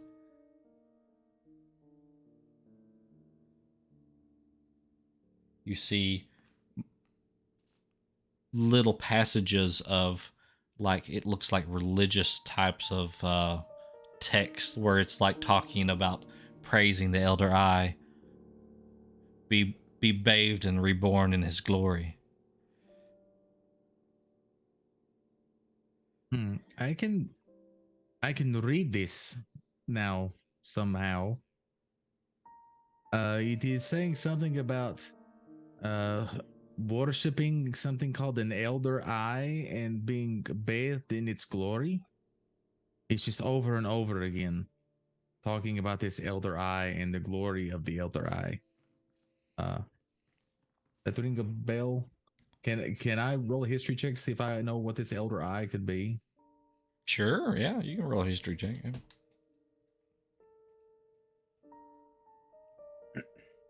Okay, that is a 15. 15. No, nothing comes to mind. I do not know what this elder eye that they are speaking of is. Do you know of an elder eye, Meridius? Or Elreal? Elreal, when you died, did you see the elder eye before you came back? Did it look upon you and bathe you in its glory? Well, seeing as how I've not died, no. But we know Meridius, you saw it. He died, right? He was squished by the rocks and then he came back, right? You saw it. He died. Oh, and then we got new Elreal. This is not the same one. But it's Elreal.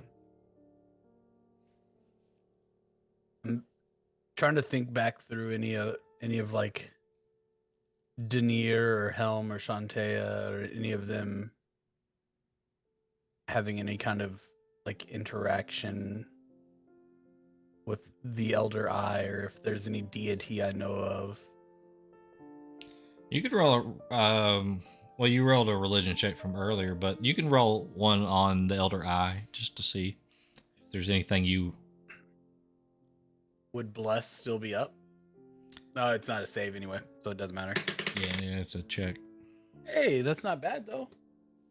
Probably not enough. 19. 19. The most that you know is that this is most likely either some type of creature that wanted to become divine, because there's no way that it would be on this plane of existence if it had divinity. It couldn't exist here. Yeah. There's laws, of nature that prevent that.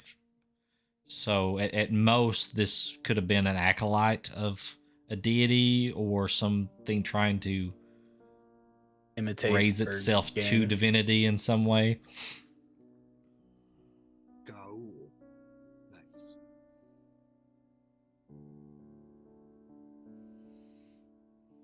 Aurel kind of looks at the picture, specifically the one with the eye on it, and you see him kind of spit at it. He's like, this is no deity. This is a fraud.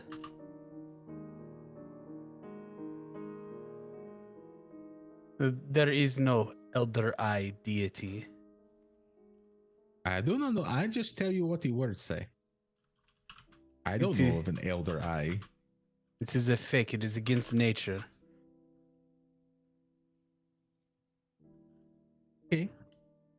I mean, I trust you. You're supposed to know what you're talking about. I've never met a deity, so I don't know. I've met a few. None of them are the Elder Eye. None of them live on this plane.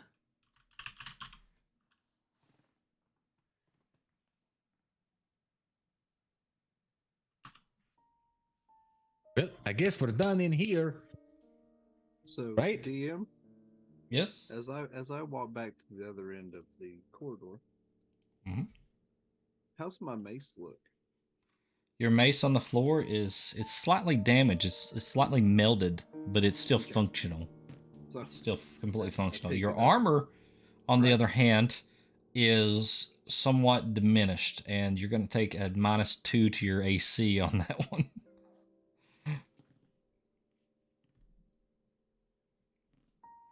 How about my scale mill? Your scale mail, it took enough where you're going to get a -1 on that. Okay. It took about half as much damage as his took. You were only in there about half the amount of time that he was in there. Let me throw something out to you, Diz. You can tell me I'm an idiot and it's too low, but what if I rub my hands together real nice, put them Yeah, on the breastplate of the scale mill, and cast mending? Is it instantaneous cast or is it like It's a ritual? cantrip. Yeah, it's a cantrip, but is it cast as ritual or is it instantaneous? It's a 1 minute, I guess. I guess I would have to. So it just takes 1 minute. If you guys want to spend 1 minute, you can cast it, and it doesn't mean it's going to repair it in a minute, but it will begin to. If you want to spend a little bit of time there, it possibly could repair it. I'll if it's okay, I'll cast it once. If y'all want to move, we can move.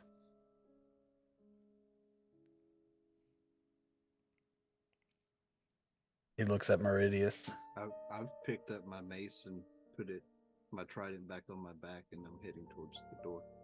As you head towards the door But I'm door not in a kind of, hurry. you hear a click, and the door begins to open.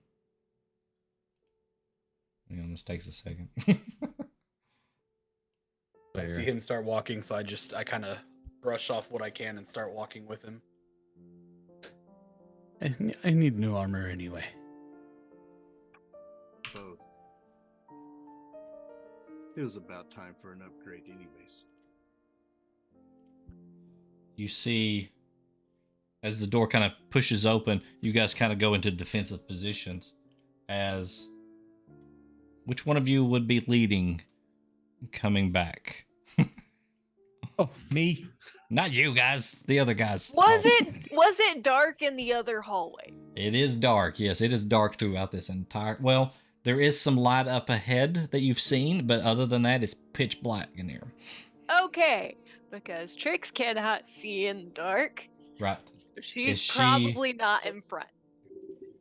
Does she have anything going, like a light source or anything that I can Yes. add to your token, real quick? It's not very big. She has used magical tinkering and basically has like almost a little Rubik's Cube type thing that she's playing with, but it's giving Yeah. out 5 feet of light.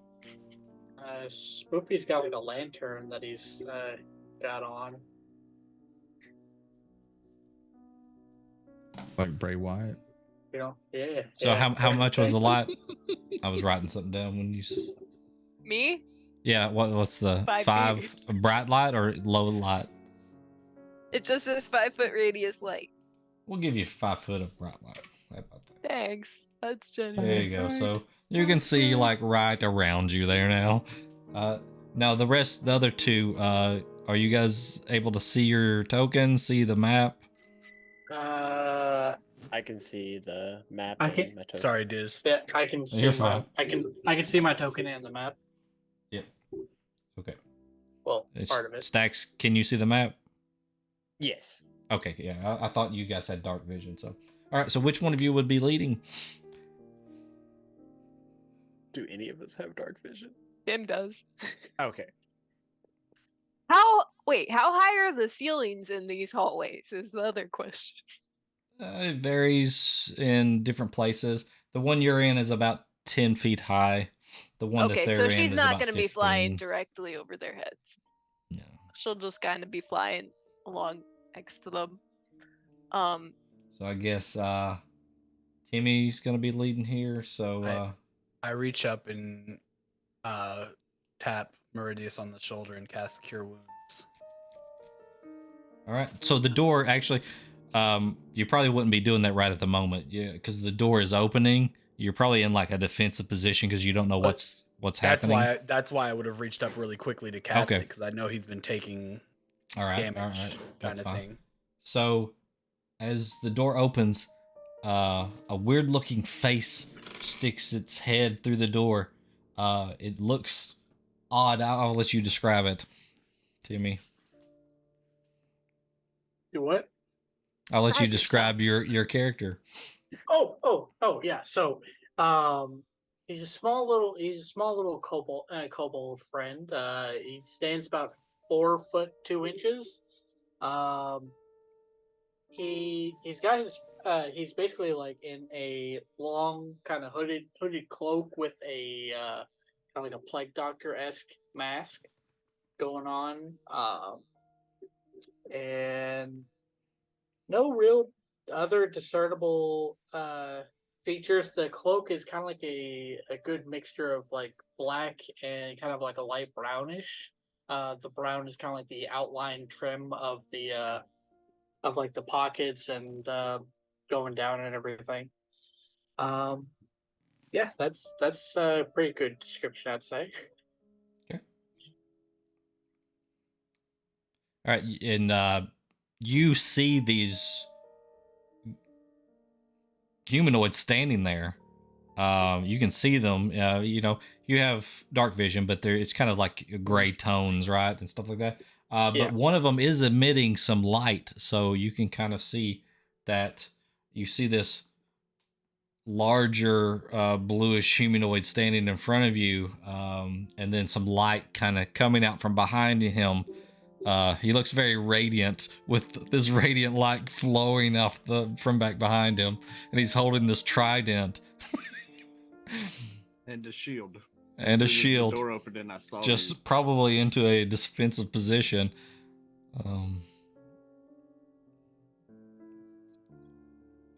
What do you say? Oh.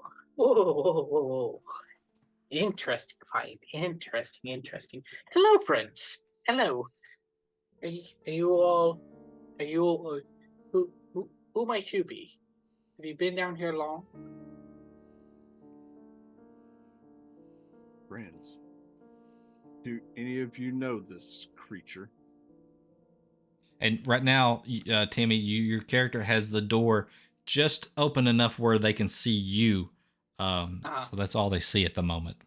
Okay. You're kind of tucked behind the door a little bit, looking at them. Yeah. I Oh. don't believe I've ever seen him. Oh, I think sorry. maybe they're trying to be polite, Meridius. Like Yeah. we talked about. Yes. Friendly. Yes. The horned one. He gets it. Please. Sorry. I'm a merchant of sorts, so pleasantries and friends are kind of my thing. Please. My name is Spoofy. Are you all okay? May me and my companions come in? Or you aren't going to attack or anything, are you? You say companions, and Elreal kind of moves up beside Meridius with the shield out. How many of you are there? Let me see. 1, 2. As he kind of 3 pushes the door back closed and kind of looking for a second, and not completely, but his head goes away and then comes back. Had to stop. Three, including myself. So 1, 2, 3. Yes.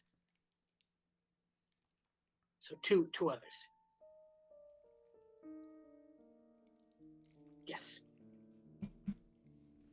Which way does the door open, Diz? So it opens outward towards them, and the hinge is up on this side here. So it's kind of cracked open toward him, and he's kind of leaning around it, holding it. So, as he asks if they can come in, Meridius, still holding his trident and shield, steps back to right here. Okay. to let the door fully open on their end and let them at least step into the room. Okay. Oh, thank you. Guys, you may come in. They're not going to harm or anything. That's still under debate. Well, we mean no harm, so hopefully you all will mean the same. Yes. Everything So that we as- found in here, except for the entity at the beginning, has tried to kill us. As Spoopy steps to the side, another small humanoid comes flapping her way in. And then I don't know how tall he is, but I think he looks rather tall from the token. But you have to tell. Another like hooded figure kind of walks in behind her, Oh, and I'll let you guys yeah. describe your characters. So flying in behind Spoofy is this tiny little thing. She's about 3 foot 5 inches, but as is said, she's flying in. You see she has wings that when you kind of look closer, you realize you're pretty sure they're made of metal. It's a little weird. They're etched with design, so they kind of look like butterfly wings. So that's interesting. She has bright blue hair and 2 little space buns on top of her head. Pointed ears, both of them with multiple rings pierced in them, pierced eyebrow, and her skin is basically think human skin, but if our blood was blue. So like slight blue undertones instead of the reddish pinkish that humans have. And her eyes are solid black. Well, solid black irises. And as she comes through the door, she has her little cube light source held between her teeth and is cautiously holding this fairy-sized sawed-off shotgun.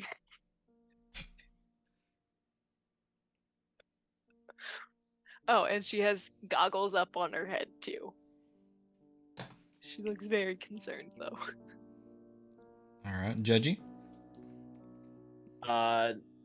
Behind them, kind of stood more humanoid, like about 5'11", is He a tall. man. Yeah, compared to present company, is a man wearing a hooded cloak type jacket, and then a mask that kind of covers most of his face from like the nose down.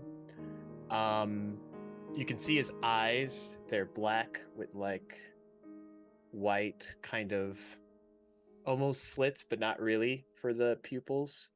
And he seems to be carrying a crossbow of sorts. He also has like a book that's strapped to his side. Other than that, his outfit looks worn and tattered and kind of grungy in bits and pieces, but he is relatively quiet. Mask probably contributing towards that.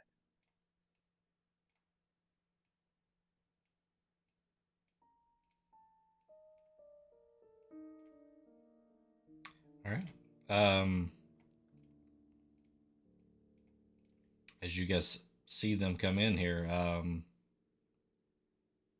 what do you say to them?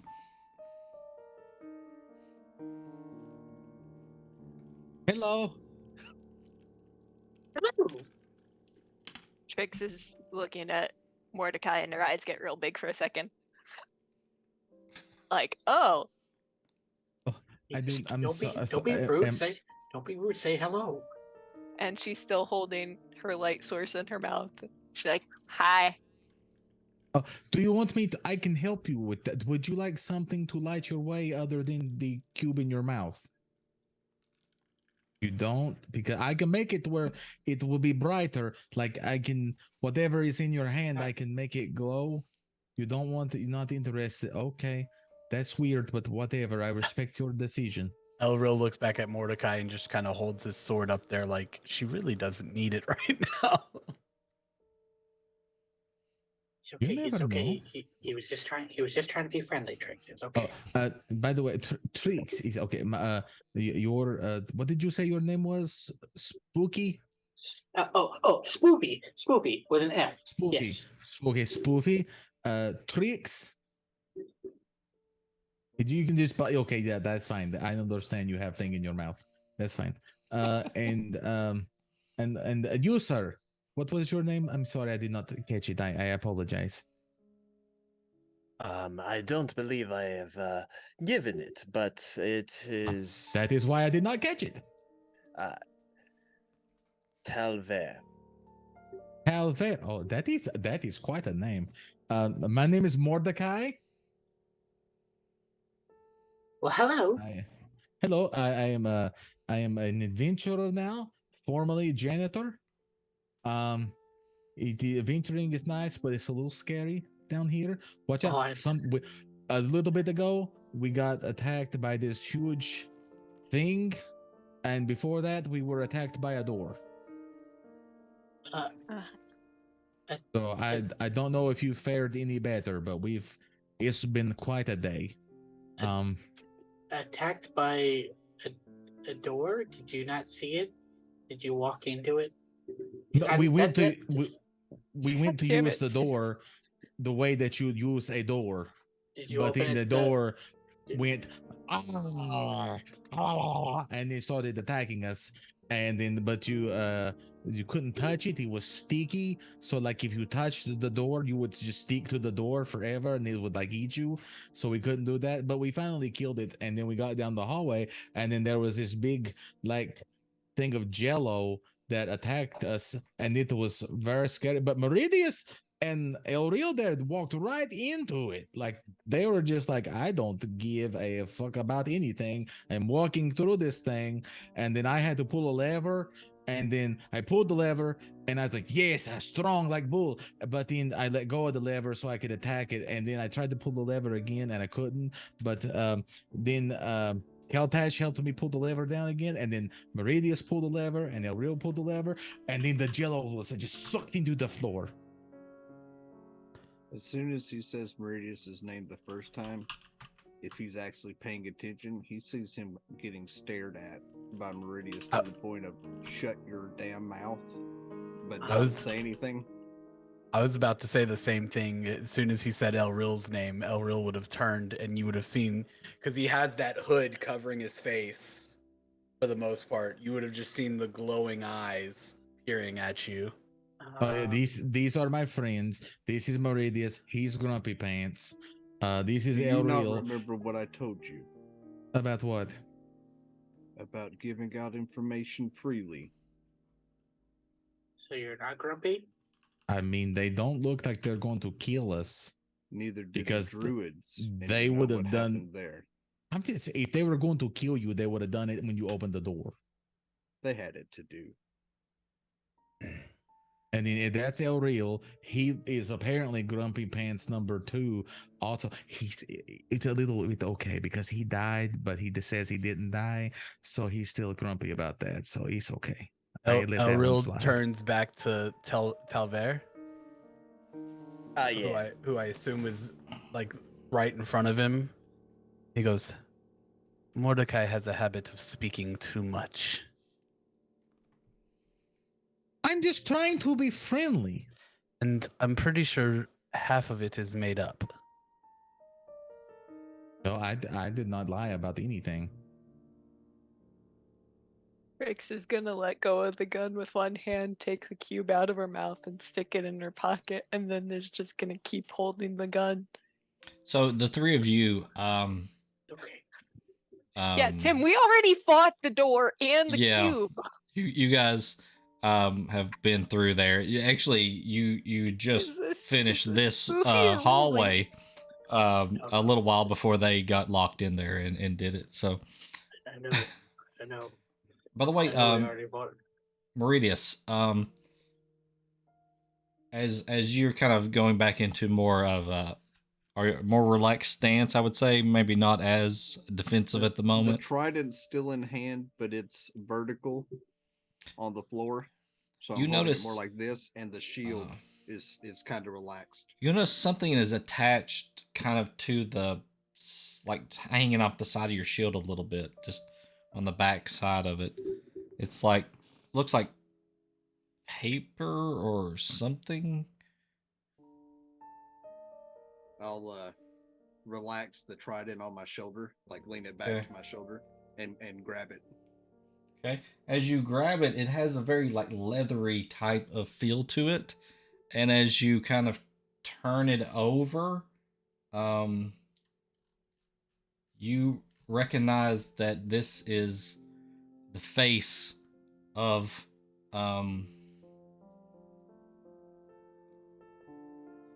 it's goodness, that's a name. Kodoralom, the dwarf from the other party that you guys knew from.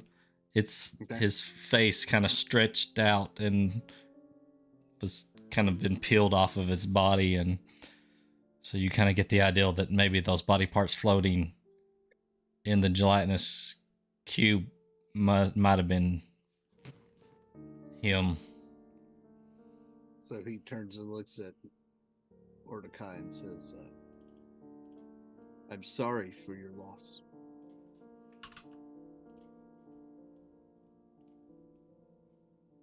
Did you know him? And he turns around and just shows him the face that he pulled off the shield. Mordecai looks and he's like,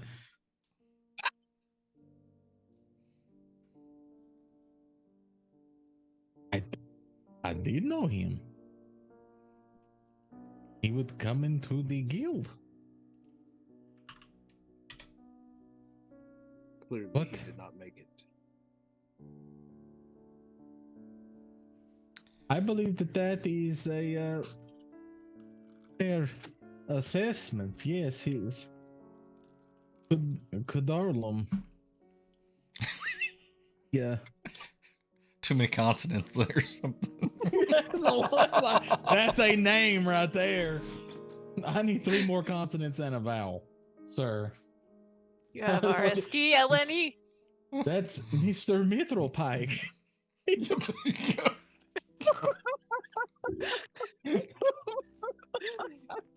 That sounds more like what Mordecai would be saying anyway. Yes, yes, These yes. damn name generators. Yeah, Jesus Christ. Oh, Mr. yeah, that is Mr. Mithril. He's a member of the guild. He was. Well, yes, past tense. Yes. That means Berkeley was misinformed. What? Guild? Which guild? It's Oh, Berkeley. not actually heroes. Oh! Trix is gonna relax and she's gonna lower the shotgun. See, guys, I told you they were friends. Meridius, do we need to preserve that so we can take it to Berkeley or to the man's family? I don't think that this is how they would want to remember him. Yeah, I mean, what are they going to do? Put it on the board and stick it over the fireplace? I don't know. Sometimes having something to be some sort of closure Are you guys is gonna better bury than that having face? nothing. But Berkeley don't- informed us when we got here that no one else had made it here yet. Oh, he was wrong. Hi. We were with another group. They must not have checked in when they arrived. I guess Oh. not. I mean, that was kind of Lyra's job. The door kind of, It just kind of, Did it eat them? Did the door eat them like it was trying to eat us? yeah, something Uh-huh. like that. The A little something about messy. A little messy. down here indoors. I mean, that Yeah. is horrible. I don't like this. I don't like this game of what's behind door number 3. It's So if you all came from the other side of the door, what is where you came from? Chimera. eh, Chimera. The chimera. What is Yeah. chimera? it's It- big thing. Mhm. Yeah, Big. yeah. We lost to But a it- door, so we were probably not a good idea to go fight it. You know. Yes, Yeah, we defeated the door, Yeah, well, but I now mean, there is less of us in the world when we fought the door. yeah. Unless you guys join us, I mean, you could do that. I don't really just are you giving me the bad face? Do we gotta find another door? I don't know. What do you want to do, Meridius? Because apparently there is a chimera down this other way. Yeah, Chimera. yeah. The 3 heads. Yeah. The three heads. Yeah. Yeah. The tail is like a snake thing. It goes. The tail is a snake. It is a slippery snake. It shoots the venom. You know. It shoots venom. Trix just kind of looks at him. I think he's believing it. No. The 3 heads is. Yeah. He jokes a lot. Yeah. Sorry. Do not joke about snake-tailed things. Oh, That's I'm not, what I tell him. As he raises his voice, it kind of echoes in the chamber and out the doorway. And you guys noticed that the creature looked like it was sleeping. You might wanna lower the volume. Was asleep. Oh. It's how he got Oh. away. Was it okay? Sorry. Yeah, Sorry. It's a real thing, just not as I fully described it. It's pretty shitty down here, so I'm trying to keep the spirits high in a sense, you know. Yes, I agree. Very shitty. Meridius. The whole time that he's been talking with them, Meridius has been staring at him because he's already said his name once. And he hasn't Well, shut his I mouth mean, since look, he said it. So Meridius is Mr. still staring at him. Mr. Grumpy Pants, the cat is out of the bag. Are you talking to number 1 or number 2? Well, Grumpy Pants number 1. Oh, okay. Okay. I was going to answer your question, Mordecai. But you never seem to let anyone else get a word in edgewise. I can't help it. You're very slow at answering. You should just answer. You can't just answer questions on newly formed people that you meet. However, if they traveled with one of the groups from the guild, then they are welcome to join us until we get out of this hellhole. Oh, that's very kind of you. What do you say, guys? You wanna go with them? I must say, is this the only members of your party currently? The rest of them are not dead. They left, We Oh, can do ours that? are dead. but not in traditional means. Ours are very dead. We have a individual that, and he thinks about the best way to say this. She tends to come and go without warning, and as she appeared before we fought this jailed substance in this room, she took 2 of our members with her. I knew a rabbit that did that once. Yeah.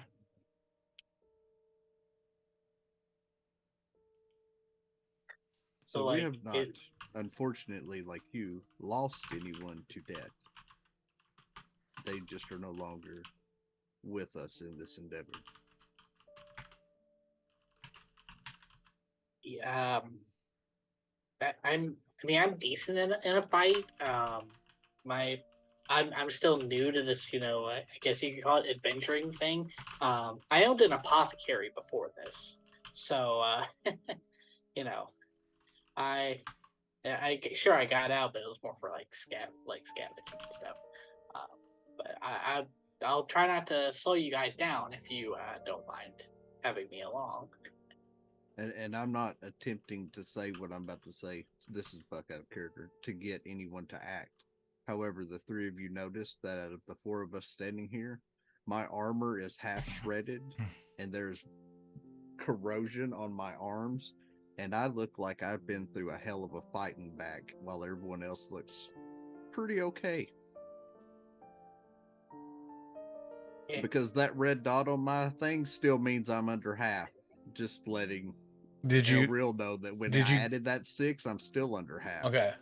So, yeah, Oh. those four know, or those three know that I've been in a hell of a fight. So y'all see what happens at the end of the fight, pretty much.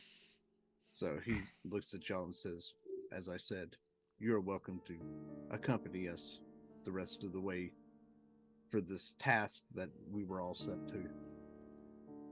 Once we're out of here, though, from what I could tell from how Berkeley addressed things, he will need to reform the party and agree to add you to our group. I am the leader of this unit here, but I do not form the groups themselves. That's fine. They just kind of picked us up somewhere. Yeah. You look pretty battered. All right. Can't As be he's rude like saying, that. I reach up and Well, no, but before you tried to heal me, Sly. Okay. I made sure they didn't take any damage needlessly. And you see him reach up and he grabs his holy symbol, and he casts lay on hands on himself. Holy man, huh? And you see El Real's hand was going towards him, and then he sees you do that, and he goes, just kind of pulls his hand back. Without saying anything, Trix is gonna reach her hand out towards Meridius to try to touch his armor. Does he stop her? The corroded part or the Yeah, the actual- corroded part. She's reaching out to the corroded section of armor to touch it. What are you doing? Oh, I was gonna fix it. Unless that's how it's supposed to look. Oh no, this is what happened with the cube. Yeah, I kind of figured our other two friends kind of. Yes, I have one of them right here. Ooh. And he holds up the face. That name wasn't one of the ones you gave us, Diz, right? No, That's not. no, you guys don't recognize that face. Okay, I thought so. I was like, I don't know him. Hey, Talvir. Mordecai, apparently there are He kinda three like- groups here. Or were. I mean, they could have been covering their bases. I don't know, man. Talver like looks over at Spoofy. Think they're gonna do with that face? I mean, much not rather have it with us. I mean, you can't really just bury a face by itself. That's just weird. Don't really think they're going to bury it either. Well, you can't just throw it in the trash. I mean, we could bury it. Everything does get returned to nature. As they're having Does this it though? discussion, Eventually. Maurice slowly rolls up the mask and puts it in one of his packs. You don't think he's gonna? And eat it, unless do you? unless he stops her, she's gonna touch the corroded portion of his armor and cast mending. You don't think he's gonna eat it, do you? As she does it, he looks down and he's like, I don't I know think not what he's... you did. Nothing's changed. Oh, I tried. Hmm. Usually it works okay, but Maybe it takes a minute if it's really hard. As you guys are standing there talking, you hear what sounds like a female voice scream, and it echoes. You just hear it faintly where you are. Is there someone else down here? I don't know. Nah. Our other 3 died. I look at Yeah. Meridius and Sounds go, like it comes from back the way you guys came in. Kind of in that direction. So it came back from towards the angel Yeah, in that or the celestial general direction. There was Okay. yeah.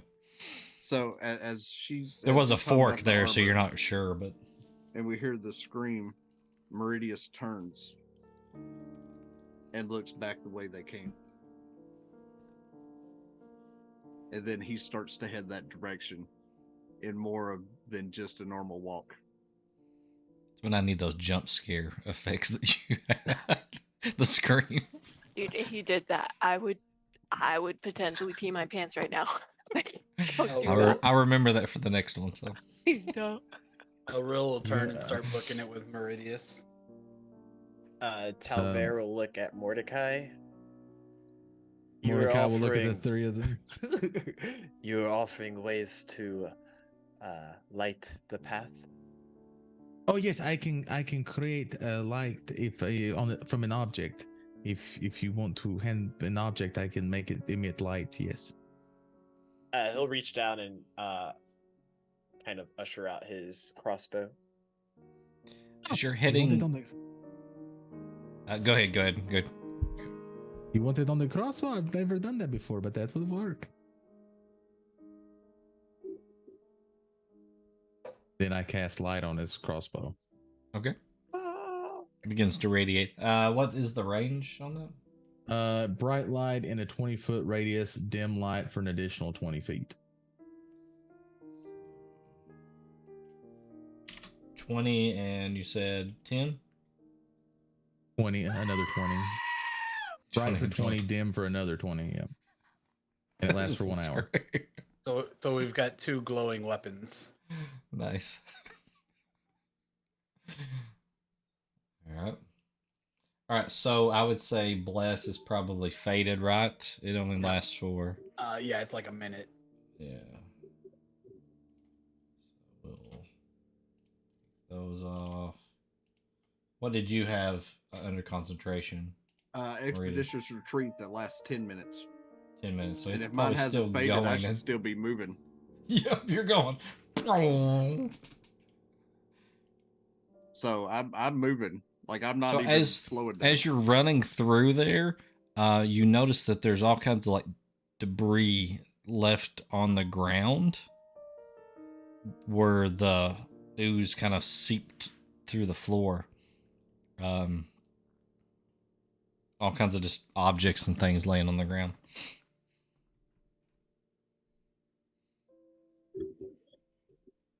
For those that have fallen. And he just keeps going just until he keeps going. gets to the door that led them into this chamber next to where the mimic was, and he'll stop and wait for the others. Okay. To see if he can get a bearing on where that scream might have came from, or try to hear any noise that might be else being made. Okay. We stay. We go. What? I believe we probably want to follow Meridius. Don't. If not, he will get very angry. Yeah, don't step on the slime button again. Yeah. no, Nobody don't wants that. step on that. Don't step on. I don't know what you have, but apparently there is stuff on the ground now. So if you see something there, I'm sure the previous owner will not mind for you taking it. Okay. They're So not as going to use it. As you're walking back through, is anybody looking at the debris, or are you just marching on through? Trix is glancing down. Yeah. Meridius is going to cast Detect Magic to see if there's any magical items in the You debris mean field. Mordecai? Yes, Mordecai. Sorry. Remember your name, son, not mine. Remember the name. Spoopy, I think that's How does Alar's Mordecai? hair. How does Mordecai control you, Meridius? I don't even have that ability. So you use a spell slot to cast it, right? So it's Yes, instantaneous. Okay. All right. So you guys, anybody looking can roll an investigation. Mordecai, you cast it, and what's the range on it? It is 30 feet, a 30-foot radius around me. 30 foot, and how long does it last? Up to 10 minutes. 10 minutes. Okay. So as you're kind of walking down the hallway there, you kind of get a couple of little pings. There's like 3 things that kind of jump out at you. Okay. What are the things? Well, you can't see. You just see glowing, but it's in like this pile of stuff like on the floor. It's just Okay. Mordecai, I would like to see what these things are. Okay. All right. So, what's the investigations that if anybody looking? 14. Sophie got 14. 22. 22. 14 doesn't find anything. You want me to roll investigation as well? No, you can see what's Just there. making sure. Now, Just if you're making sure. if you're just looking for the glowy thing, it's radiating like the sun, so you can see it. But if you're looking for other things beside it, you need to roll investigation. So No, just 22, these. you actually find let's see, roll for it. I don't have the buttons over here to roll for the loot and stuff like I did in the other game. I didn't have time to set that up, so. It's okay. We'll let it slide this time. Sylvie, is that Alar's hair? Yeah, it could be. Could be. It's the right color. Yeah. About the right length, too. You find what appears to be a pile of like jewels worth ranging values for about, I'd say the total is about 100 gold. 60, see, that's... You just find a pile of them there. So Mordecai, you rolled investigation. No, I cast Detect Magic. Oh yeah, well you did that, but were you looking? You're just solely looking for the glowy things. I'm just trying to grab the magic items and get out of there. That's fine. Because I know That's Meridius fine. is going to be pissed off. Okay, so in the one you find, I need you to roll a D100 for me. Roll it. Roll it twice. D100. Want me D100. to- in roll 20. Yep.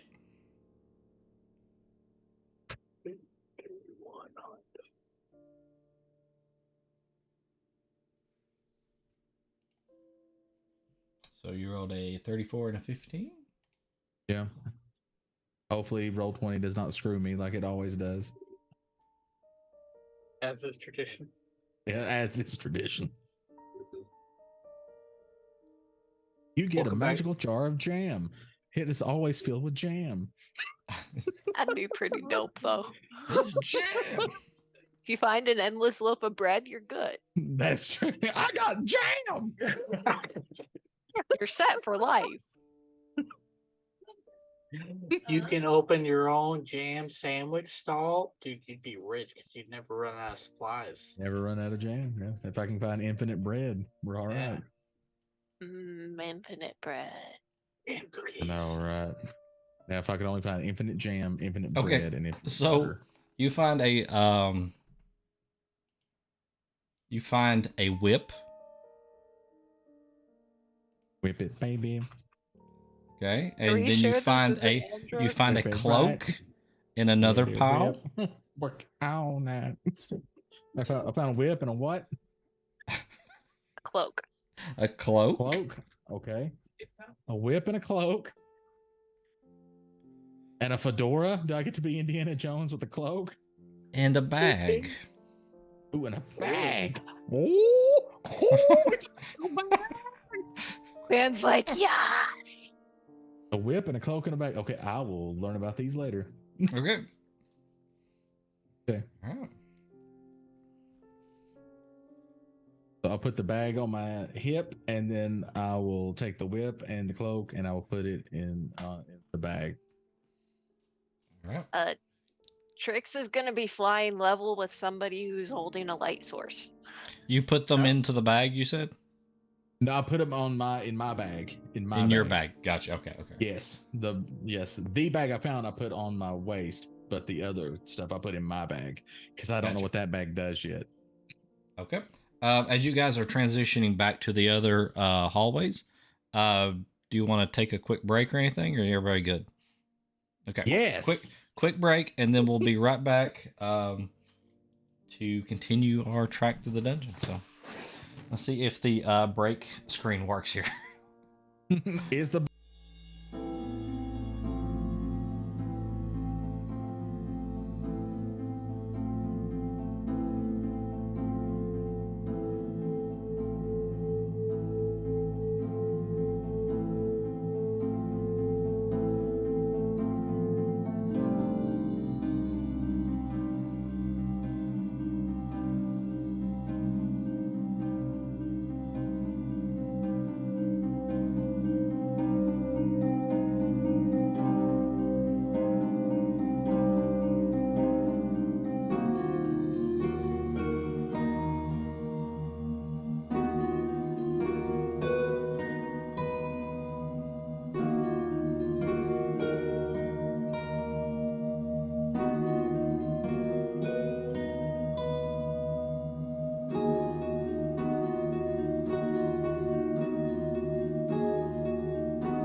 we're back.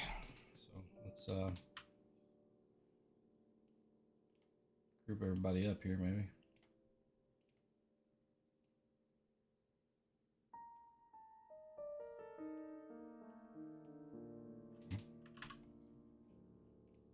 Again, I wish they had like a way to just move the tokens over, like there was a jump point. It make it a lot easier.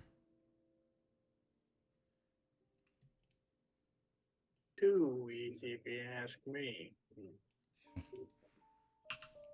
No challenge.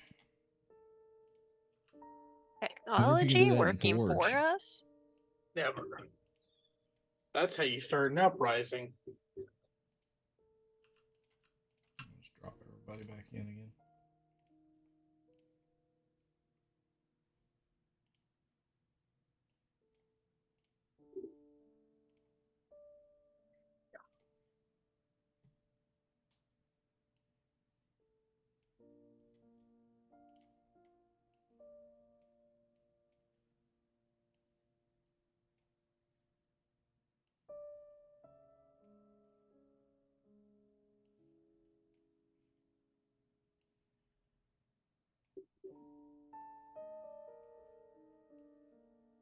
So many.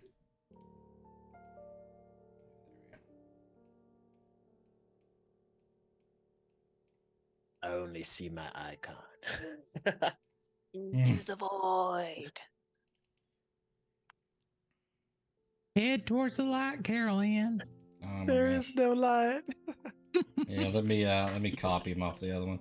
If for some reason it doesn't keep track of your light settings when you change them. Boo. Let's Boo. copy and paste them over here.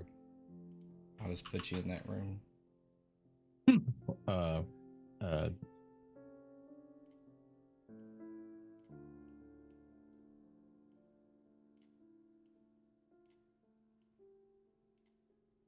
Now can you see? Yeah. Yes. Yeah. Okay. All right. All right. So you come out into this area here, and you don't see any signs of anybody right directly in front of you. You guys can roll perception checks if you want to, if you're or if you have a plan.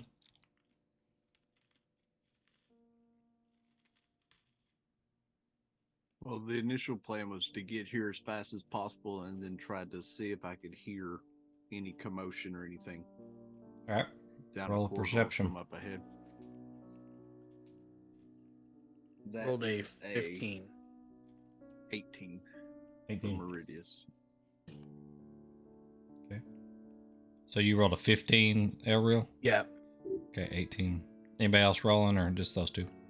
I'll roll. I'll roll perception, but mostly to like hear if there's anything off. 'Cause I can't really see. I that rolled far. a Mordecai rolled a 4. That is a 18. Natural 20. My ears are clean. Natural 20? It makes sense it's that a Mordecai rolls a 4. Okay, so the natural 20. You hear footsteps coming from the south. Oh. The south passageway.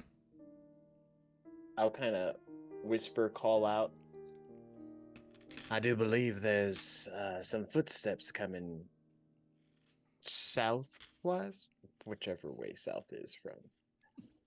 I'll say the I do- direction of the south. That way. I do declare. I was gonna say, is this the southern woman? Is that who's possessing Yes. Calvera's body? Yes. What Bless kind your of heart. what kind of footsteps were they like? Clunky, clawy, slithery? It sounded What like kind it sounded like humanoid, like bipedal, and they're in a hurry. Sounds like the kind that's not us. Albert, didn't they say this place was gonna be abandoned? As soon as he says it's Yeah, to the kinda. south, Meridius starts that way.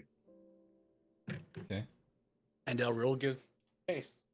He's not even worried about the other Okay. conversation. So since I still have Expeditious Retreat up, I still have 60 feet technically. So I come to this intersection and stop. Okay. All right. So as you go to that intersection, your passive perception hears what sounds like footsteps coming from right down below you there. Okay. You double check, make sure that is the passage. But If it helps on my dark vision, I can see it at icon token down there. It is. yep. So if Making that sure helps it's you, the I right, figured it out. It just the part of the map looks a little weird there. Yeah, that's it. So I'm gonna keep heading that direction then.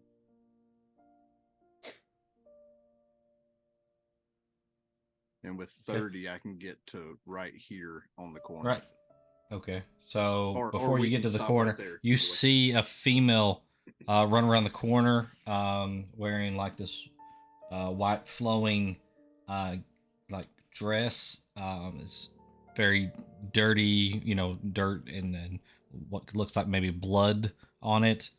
Hair, this reddish hair, just kind of a mess.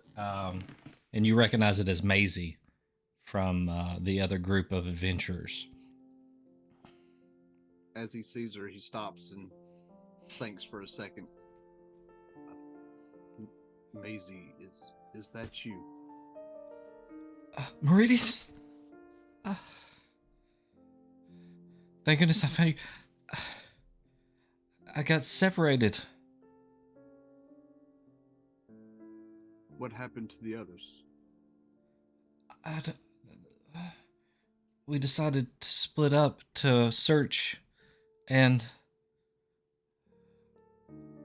something happened. I don't know even what it was, but I don't think he's. Oh my god! I don't know what happened. She's just kind of looking over her shoulder, just very like on high alert. And she's the one that was with Mithril's pipe. She was with that group, yeah. Okay. I do not know where the rest of your party is.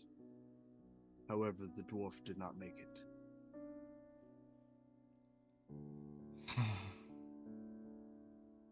See her head just slump down. I was with Devrin.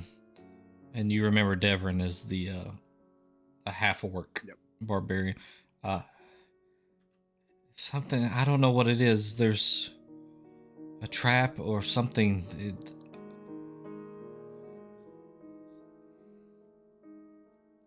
Can you take us to where you lost the rest of them? Yeah. I feel better. There's a lot of you. It's this way. Be careful. And she starts walking back in this direction here. Okay. I'll follow her. And grab you guys. Following single file. Trix is flying directly behind Telver, but high enough that she can see over his head. I think Spoofy's stuck outside the map or something. I don't know.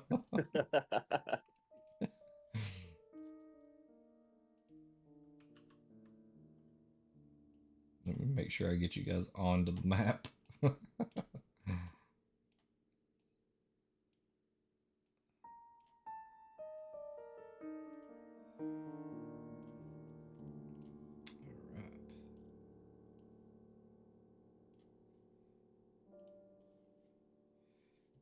So she leads you back in and she's goes into this room here and is like, he was here, and then he screamed, and I turned around, and there was blood, and I ran.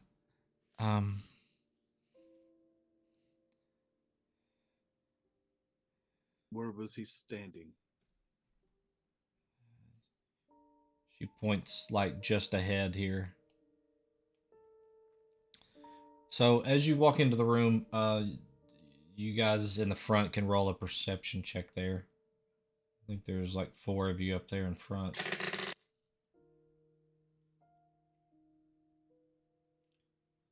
That's a dirty 20. Dirty 20. That'd be a 17. A 5. I rolled a natty 1. Oh. 5. From one extreme Oh to my the God. other. I heard, but I can't see shit. I would say I was using my that eyes. most of you notice that this is a very just ordinary room. There's nothing special that looks about it. The ceilings are just about, they're about as high as they were in that hallway. They're about 15 foot high. There's all that you notice that's different. I mean, there's a door at the end that's closed, and there's just some puddles of liquid that's scattered about the room. Talver, you actually just wander right over and kind of just put your face down, like right at one with that natural 1. You're just like peering right into it. Just what is it, Trix is gonna pull her little cube blade out and put it back in her mouth. And she's gonna fly carefully up to the ceiling and start scoping out the ceiling for any kind of trap, like sensor of any kind of like spigots that would be dripping this liquid, anything that looks weird. Okay. Yeah, you're just kind of looking, and you don't see any like leaks or anything. Talver, as you lean down, you see what looks like your face in the liquid. And then it kind of, you realize it's not your face. It looks like a skull looking out at you, and that's when it kind of reaches up, like just Terminator 2 style, like liquid metal like this up at you as you pull back. And I need you guys to roll initiative as all of the puddles start to come out. Guys, I'm gonna knock on wood here. I think my dice curse is over. Fucking cleric speed. Diz, did you see the cards I played? I saw that the jewels and money, right? I played 5 while we were on break, so I wasn't. Oh, I did not see those. But They were just weapon cards. I I got Timmy's there because he played the green currency Okay. gems one, right? So, Yeah. I got you with the gems there. Yeah. I'll have to look at yours. Were they just loot ones? They were just loot ones, yeah. Okay. Yeah, well, They were 5 of the green loot, like uncommon magic item things. I figure it's like a supply drop. You get 5 items. Hopefully, one of them will work for you. Right. Is the turn tracker working in this one? No, I don't it's think not. I don't have an initiative button. Yeah, me neither. Yeah. Also, GG Ellen, nat 20. I got a nat 1. So Yeah, if any of the other, are you guys using the initiative button because it's not adding it to the turn tracker? yeah, I so used it. and It's didn't. not working right, so we'll just do it. Yeah, I manually. used it too. We'll just do it old school. Uh, I'm going before Buck. This never happens. Man, That's Mhm. Keltash Does- that has the 23. Yeah. does Diz know Yeah. what you just texted Yeah. me? Yeah. yeah, I saw that one. I swear to God, Buck, if you just come in with a 26 now, I'm gonna be fucking pissed. Okay, I've got my victory. That's all I wanted. But you got to beat JD. That's the benchmark. I don't care. Beating you is enough for now. You're- JD is Uh, a fuck you ridiculous. So you guys can help me here. Who rolled between 20 and 25? 24. 24. 22. So we got Keltash is a 23. Trix, and then Keltash. What was Spoofy? 20. 20. Okay, and then Talver. 22. Yeah, Talver, and then Spoofy, and then That's about everybody almost. So what did Mordecai roll? 12. 12. And Meridius? 16. 16. And do we know what El Real rolled? He rolled a 1. I rolled a 1. 1. Plus- Excellent. Plus my initiative bonus of 0. So Meridius. And then Mordecai. I can't think of your character's name there for a second. And then El Real. I have the same problem, so don't worry about it. And then right here. He where wants we so roll. bad to be Meridius, he can't stand it. No, don't want to be a paladin. You keep using my name. So Nat 1 on the initiative. if you roll a nat 1, do I all of a sudden start working for the other team? Like how does a crit Yeah, go? it's a lose a turn. I may delay you 1 turn. Since The nat 1. Does that for mean I get Talvair. double on my first turn? did you roll Nat 20? Yeah. I'll give you a surprise round. Keltash also rolled a nat 20. Okay, Oh, both of shit. them get a surprise round as they kind of react to these things popping out. Okay. Diz, I didn't move around as I was looking at the ceiling or anything. Where would you say I was? Where are you? Yeah. In height? Well, no, I Oh, know what? height-wise, you said it was like 15-foot ceiling, so I'm up Yeah. by the ceiling. But like, she Yeah. was trying to move around and check the ceiling, and I wasn't moving the token. Okay. I'd say we'll just say you're over here. Okay, and I did see him. Okay, And Keltash just somehow ran into the room here. And Of course he hang on. has, right You- in the you- middle of all the shit. You don't have any Okay. enemies here, right? So let's I was about to say, have the things Mm. popped out, or do we just know that they're in the water? Oh, okay. No, that yeah. oh, okay. Okay. Oh, what is that? How? Okay. Here's another tricks question. How like tall are these things? How tall are Are you they? just- Yeah. You're Yes. just gonna hang up towards the ceiling? Yes. They look to be roughly about between 4.5 feet. They're snake-like as they come out of the liquid, and they have like this weird like skeletal-looking face. It's not like bone, but it's like this gelatinous. It's shaped like a skull type. Diz is gonna hate me with the flying and the ranged weapons because it's like Oh. weird angles and shit. Yeah. Can I? Are you gonna say that's within 15 feet for me to shoot at it? If I'm up by the ceiling, or do So I need to usually- move one?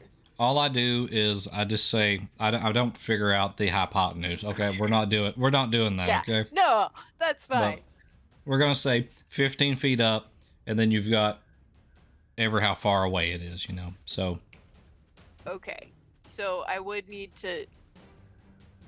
if you're Does you're that 15 count feet as- away from something, and you're 15 feet up, that's 30 feet. So Okay, Right. is that right? so Would it just be 15? No, it's still 30. Right? Yeah. so in That- order that to just shoot makes it, the I math would easier. need to be right here, or directly above it. Oh, you If can I'm shoot staying- it. Yeah, can shoot like it I'm with trying to figure out disadvantage. without. I don't want the disadvantage, Diz. That's what I'm trying to figure out here. Can I? Would I be able to shoot it from right here? And would I? You can count shoot as at it, being yeah. in melee range, giving No, me you're- disadvantage with ranged weapon. No, you're above it, so it's not melee Okay, range. No, That's no. what I'm asking. Okay, You have we're gonna- distance between you. Yeah. Sweet. We have to think So- 3-dimensionally with you, so that's good. I'm sorry. There's distance. That's why I put that 15 in the green circle there, so we Okay. know how high you are. So Sorry, guys. So Trix, still with her little cube light in her mouth, is gonna take her little shotgun and she's gonna go ahead and shoot that one. That's an 11, 11 misses. and she also flies back 5 feet. Yeah. Well, you hit into the ceiling because you're shooting down. Am I still in that? Yeah. Just- Then I guess I'm still there, and I just kind of bounce off Yeah. the ceiling. Yeah. Okay. And we'll give Keltash his surprise round. Okay. So He somehow just bursts through, pushing people out of the way. we will we'll just have him attack this one right here. Okay. Kind of puts one arm around Maisie there and pulls his crossbow out. Trying to be all sexy. Yep.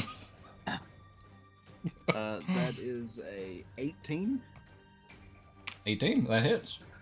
Okay.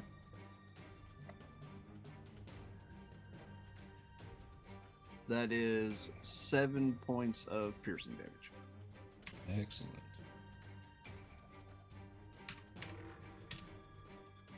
All right.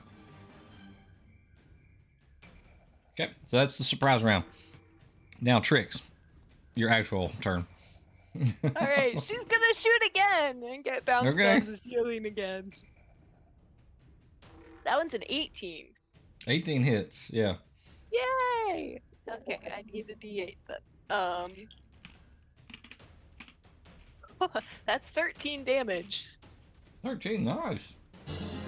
And it's like, when you guys see her shooting, it's like she's shooting pure light at this thing. And then it kind of explodes as it hits the thing. All right, so you fire, just echoes, for the second blast. You bump into the ceiling since you're kind of aiming down. So it's not knocking you backwards. It's just knocking you. You're gonna have a concussion eventually here. So Yeah, that's fair. gonna That's forget the third fairy grade that you were in in fairy school. All right, She's anything gonna else? Forget the lessons that she got on safety precautions in the lab. Not important. Safety never is.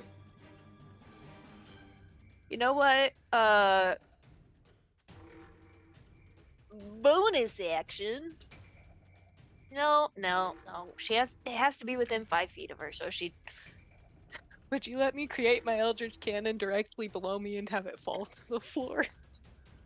I don't know. Does it say it has to be on a solid surface? If If not, then yes, that's fine. It does double not. check here. Yeah. It just says it has to be within 5 feet of me. No, that's fine. You create it right below you and it drops. Okay, and her cannon, I don't know if any of the group is familiar with fake creatures, but it kind of looks a little bit like a madcap. Like a mechanical madcap. And she's making a flamethrower cannon.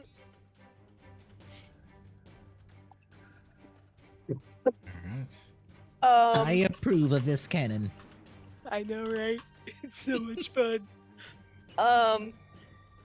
And it's not really clear with the cannon. It doesn't say if I can attack on. Oh wait, never mind. I can't make it. That's a full action. Never mind. Ignore me. Oh, it's a full action, so you can do it. Okay. That's my bad. Using it to shoot is a bonus action. Bonus. Okay. Creating it. All right. Okay. Yep, that's my turn then. All right. Back to Keltash. He's going to take a shot at the same one that he shot at the first time. Okay.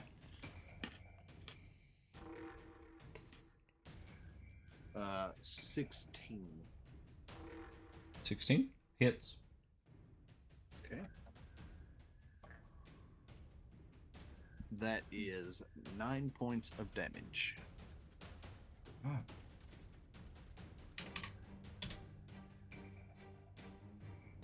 And he's pretty much just going to stay where he's at. And end his turn. Okay. Alrighty. That makes Talvier. Okay, realizing that there's two, Talvir's gonna let the crossbow that's like strapped to him fall to his side, and cast blindness, deafness on this guy. Okay. And they have to make a con save, and I'm going for blindness. Okay. It rolls a 13 on the save. Okay, con save of 14 or higher. So So as you cast it, you feel like the magic should have worked, but it doesn't seem to affect the creature. Like it seems to not need its eyes because it seems to be just gelatinous kind of. okay, in that case, I'm gonna try and move around to my right here. All right, it will take its attack of opportunity on you there.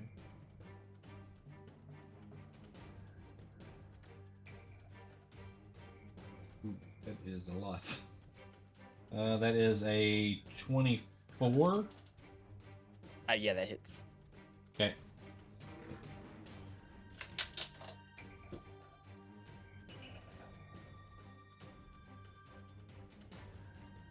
That's 8 points of damage.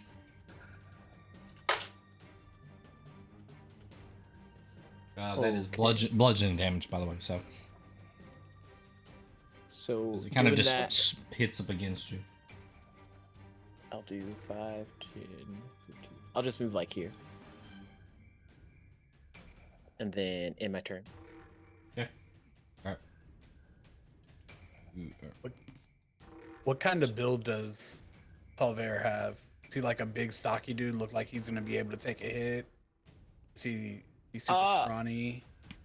He doesn't look super built, but the attack didn't seem to phase him that much as he ran away. Spoofy. Okay. Am I able to see, like, tell what kind of creatures these are? Like, are these undead? Are these demonic? What are these exactly? You could roll a nature check. Okay.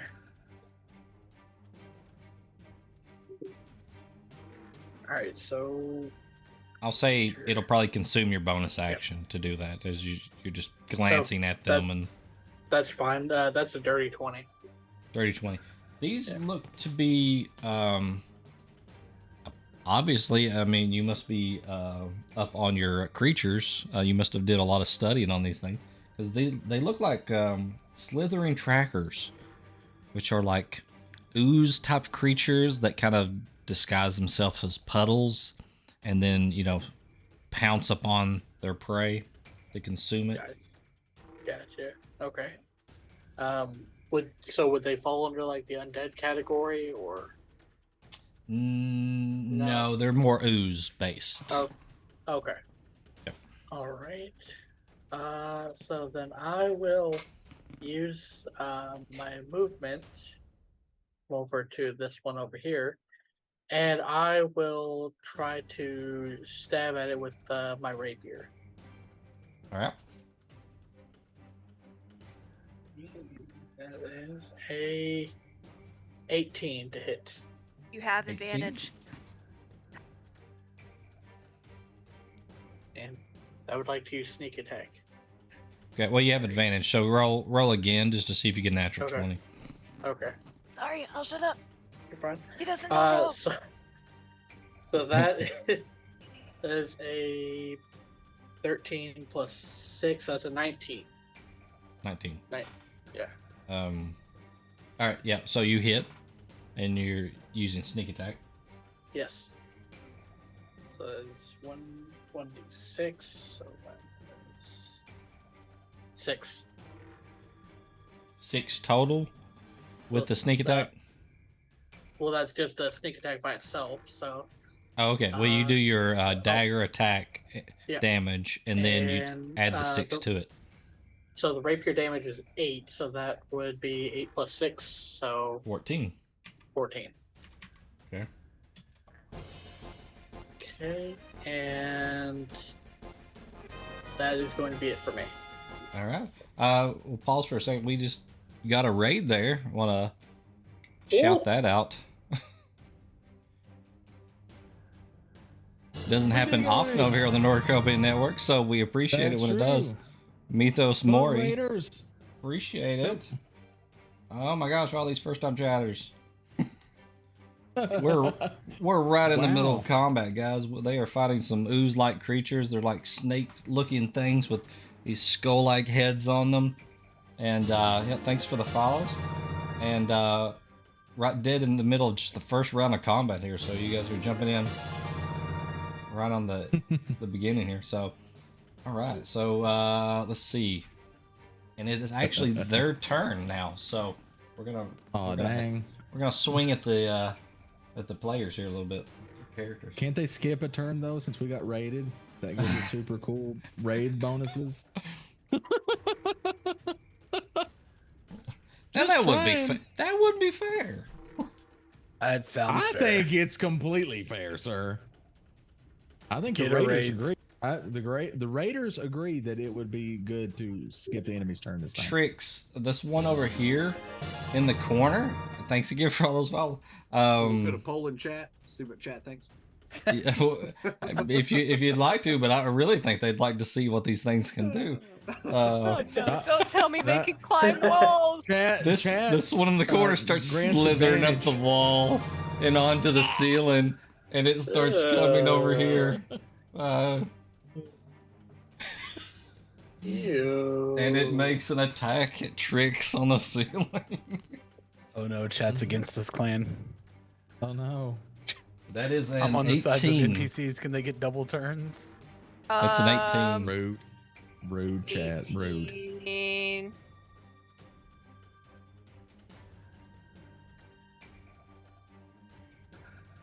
I'll take this hit to see how bad it is, You'll take the hit? Okay. since All right. I only have 3 spell slots. That is 11 points of bludgeoning damage. As it kind of just reaches out, great! kind of. It's almost like it swings its head and You're, hits you. You're 15 feet up, right? Yeah. Yeah. You're 15 feet up, 15 feet away, so that's 30. So I'm gonna invoke my tattoo to give her uncanny dodge. Yeah. Don't judge us on the math. We're not finding the hypotenuse of the angles here. we're just adding up the You can height you and can the half distance. that damage. Remember the Pythagorean theorem. I forget. We round up when we had, A so squared plus I'm B squared taking equals 6. C squared is K Yeah. squared. Yeah. All right. So 6 points of damage of bludgeoning. As I got some one of the more, damage kind friends. of gets absorbed from some other magical source. Down below, this one here in front of you, Spoofy, as you stab it and try to pull your arm back away, it tries to wrap itself around your arm. And I need you to make a dexterity save for me. Oh, all right. That is a 21. 21. That is a save. So you're able to jerk your hand back out of the way before it wraps itself around you. Let's see, this one here starts over here. So we'll make this one, we'll say it's 15 feet up in the air as well. This one over here in the corner, he starts climbing the wall as well. So it's up on the ceiling and starts 1, 2, 3. Starts moving in your directions, Tricks. You look very tasty, apparently. No! She's wearing so many inorganic objects. She's not tasty at all. Telvair, as you move to the center of the room there, this one slithers up to you, and it's going to make a swing at you. That is a 13. That misses. All right, you just deflect it as it lunges at you. And this one here will actually move forward, and it will try to attach itself to Maisie. And she rolls a natural 2. As this thing starts to wrap around her, and it looks like it's almost like trying to go into her body through, whatever opening it can there. That's all I'm saying about that. So These things are Oh nasty. my. All right, and this one over here, let's see, 1, 2, 3. It comes over here towards Meridius, and oh, that's not good. That's only an 8, Meridius. Yeah, no. No. you just kind of, it lunges at you, and you just kind of bump it with your shield. Like, get off me. Boom. And let's see, this one is going 1, 2, 3. Yeah, it's this one's going after the next closest target, so Talvir. And that is also a 13, so that you dodged that one as well.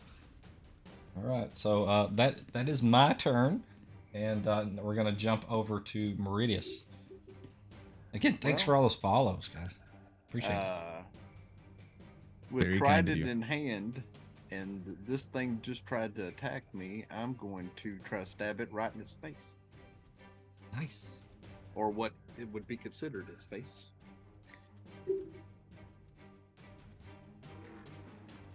That is a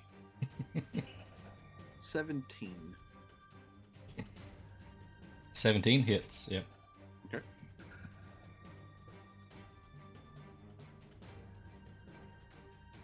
That is 9 points of damage. 9 points. Okay. And for right now, that'll end my turn. All right. So Mordecai, our tiefling, hanging out in the hallway. I do not know anything that is going on. I am in the hallway. So I will walk out of the hallway, Mm-hmm. come over here to the side, and go, oh no, this is not good. So I will decide to is this one attacking Meridius? Which one? The one next to him there? This one. Yeah. He does seem to be in combat with it, yeah. Okay, I'm going to firebolt it in its what I presume to be face. Okay, all right. Here I go with the fire. That one is actually attached. So we'll give her a, I don't know, a net. Shit. Okay, so that is a dirty 20 to hit. Dirty 20, that hits. And And what it did you will fire do again? Was that a fire? firebolt. Okay, Firebolt. A Yeah. bolt of fire into its face. okay. And it does So- 4 damage. Meridius is kind of right there in front of you. You just kind of do the wanted thing where you kind of curve the firebolt around him, right? So, Yes, I'm talented. all right. All right. So, how much damage was it? 4. 4. Okay.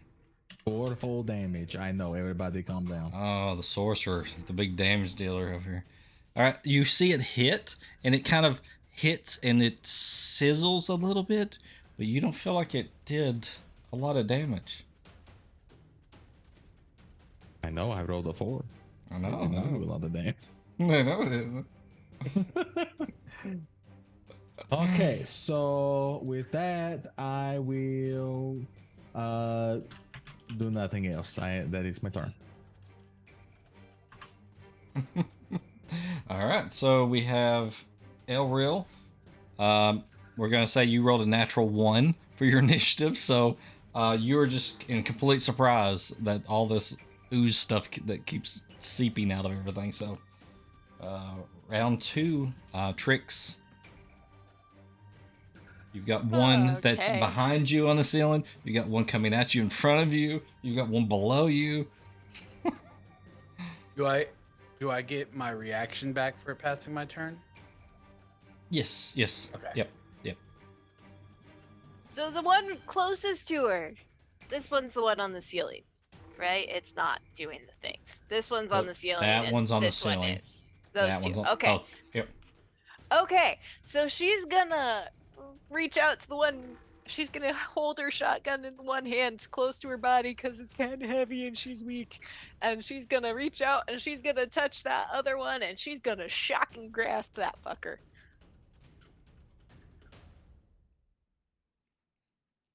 That's a nat 20. Oh my gosh. Yes, that hits. So we have a custom rule in this game, right? So, oh no, that's only on saves, but we do play the home house rule of the double. So on actually, we're doing the criticals a little differently. You get maximum on the first roll.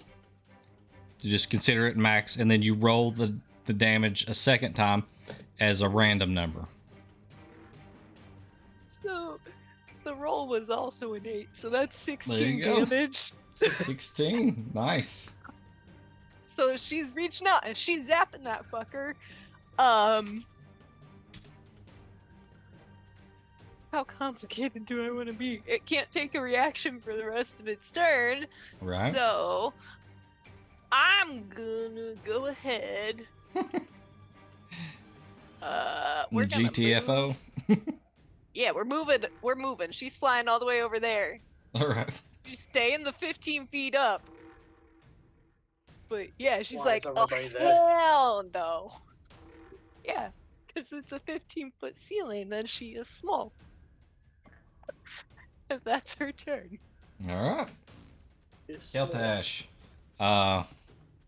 He was trying to protect Maisie, but Maisie seems to have been got. This thing is just wrapped all around her and just. So it hasn't made its way in yet, right? Like it's still trying to figure out a way to. It's going into her, like her mouth, and you can tell that she can't breathe. Like, Okay. So, since Keltash does know her from where we were at the guild hall, Keltash is going to try to stop this thing. Going to try to grab it. okay, so he's going to try to grab it and try to like pull it loose, I guess. Try to pull it away and then keep it from like constricting on her any further than it already has. Okay, so he needs to make an athletics check. Okay. Okay. That is a 21. 21. He pulls it loose from her. Like she falls prone. Okay. It is no longer in its grips. And he's got a hold of it. At this point, he has it kind of in a grappled state. And since that was his action, that will end his turn with him grappled along with the worm or Worm-like whatever this thing. creature thing is. Yeah. All right. Tilvair. You're kind of surrounded by ooze, like snake thingies. I'm gonna move here. Yep. Did that one try and opportunity attack me, or? Actually, it would, yeah. Okay. It is. Dang it, you shouldn't have said nothing. He was ready for Yeah. your fighting. Yeah. It's fine. That's a 21. Mm. That hits. Shouldn't have said That nothing. is. Karma's a bitch to me, six, and she would have got me on the back end. 6 points of bludgeoning damage. Okay. I guess it slaps you on the butt as you're walking away or something. Good game. Good game. Yep. Taking that momentum, Telvair is going to pull out his spell book, read over a spell real quick, and snap it shut. And centered on himself, he's going to cast Wither and Bloom. Okay. At 2nd level. And any hostile creature in a 10-foot radius from me must make a con save. All right, so that's 4 of, or that's 5 of them, yeah. So con saves. Con save of 14. All right. So I'll just go in clockwork. So that's a fail.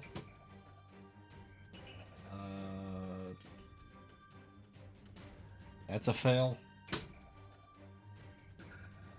That's a success. Fail. success.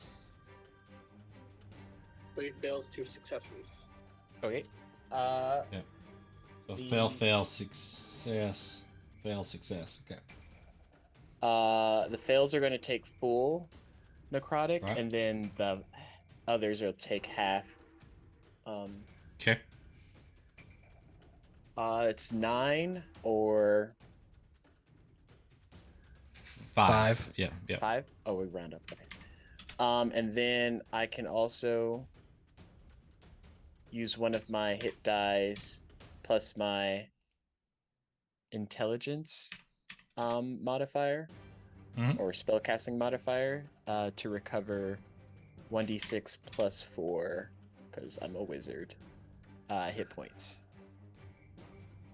which is gonna be The one in front of 6. Spoofy there just kind of falls into a puddle Ugh. as the Hey, face is just guys. kind of floating on the surface of it as it just kind of melts into the puddle. So that will activate my Grim Harvest. You gain the ability to reap life energy from creatures you kill with your spells. Once per turn, when you kill one or more creatures with a spell of first level or higher, you regain hit points equal to twice the spell's level, or 3 times if it's a necrotic spell, which Wither and Bloom is. So 3 times 2, 6. 6 more. Okay. You're almost back to full health. Boom. That's how it's We're done. mathletes, Chad. Can you tell? And that's it. That's all. That's all. That's all. All right. Fucking Spoofy. A. Spoofy. These 2 over here are up on the ceiling, and the rest are on the ground. Okay. Well, fucking A. I highly doubt I can do anything with them being on the ceiling, so I am going to wander on over to this one right in front of me, All right. and I am going to cast Inflict Wounds. All right. So that's an attack. So roll your attack on that. Alright. That is a dirty 20. Dirty 20. That hits. So roll your damage there. Okay. So that will be 25 points of damage. Goodness. I love it when those hit. They do a ton of damage. Oh, yeah. So as you kind of just reach out and grab a hold of this ooze-like creature, you just see this necrotic energy like flow down your arms into its like what would be its head as it kind of just pops, and the rest fall. It falls to liquid on the floor. I'm so glad I wear this mask. It splashes all over your face. And that will be it for me. All right, so it's my turn again. So on this turn, I'm gonna have the one in the back here. It's going to try to. It's actually gonna. It sees that Keltash has a hold of the other one, and it's gonna try to wrap itself around Keltash from the back side. So I the need one in front of me? Keltash. Yeah, the one next to you. I need Keltash to roll a dexterity saving throw. Okay. That is a 15 plus 3, so 18. 18. As it kind of lunges at him, he kind of like smacks it down with the other one, and it kind of stays in place there. But while he's doing that, the one that has him tries to like headbutt him. Oh, And that is a 14. that hits. Unless you're going to let me put his armor on, which he doesn't at the moment. So his He AC is does? 13. That's all we got. That is 7 Always points of remember blood. to put your armor on, chat. That's 7 points of bludgeoning as it kind of just headbutts him. Again, almost like Terminator 2, just this liquid like metal looking stuff almost. Delver, the one in front of you, takes a swing at you. Man, I'm rolling really good against you, Judge. I don't know what it is. That's a 23. That hits. Well, the damage wasn't so bad. That's only 4 points of bludgeoning damage. And then the ones on the ceiling, this one comes over and it actually tries to drop down on top of you, Spoofy. All right, so I need you to make a dexterity saving throw as it tries to just land on top of you. Okay.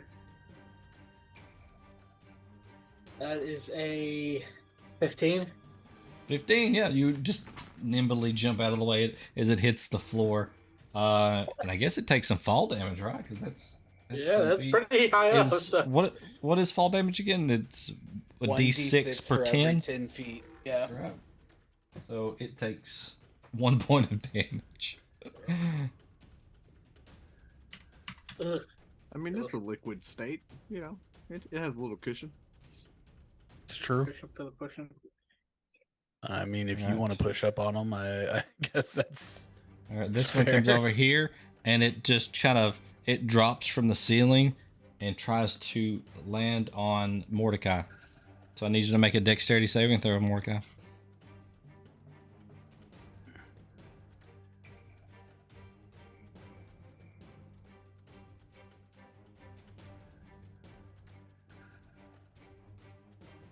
That's you, Clan. Oh, sorry. I was talking to my kid. Hold on, I'm sorry. Meridius, can you make a dexterity saving throw? And then he'll respond. Right? Sorry. Dexterity saving throw. Yep. As it turns out, I am not Super so dexterous. Yeah. Nimbly bimbly. Yeah. Okay, so that is a 7. A 7? Okay, so it lands on you and starts wrapping around you and goes under your arms and it goes like into your mouth and nostrils. As you can feel it kind of pushing itself down your throat. All right.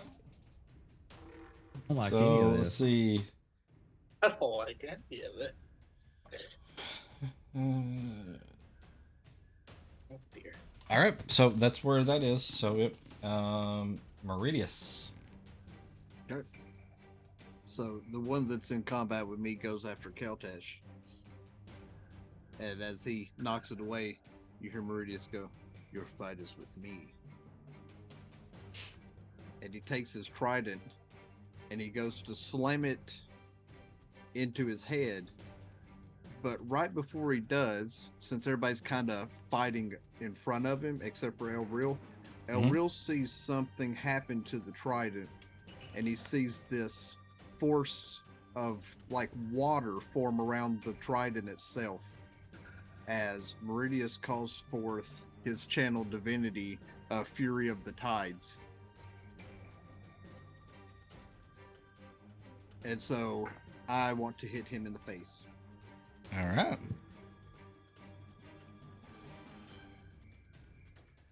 I love how our follower count tab thing down there. We got a bunch of follows and it didn't move. Oh, it did move. Okay. You're I thought only we had 2 more away than from the that. goal now. Nice. We're only 2 away. So I thought it didn't move. Updated. Nice. It actually works. So that hit is a 21. 21 hits, yeah. Okay. And, God bless. all right. So that'll be 10 points of damage. And with Fury of Tide, if I hit a creature, I can knock it 10 feet away from me. And if it's to hit another creature or obstacle, it takes increased damage. Okay. So you, But 10 feet away. 10 feet away won't hit anything in this round. But just so Right. you know, if I put it into anything, it All right, does so damage. you knocked him backwards to here. All right. And that'll end my turn. All right. On Mordecai's turn, you take 3d10 damage.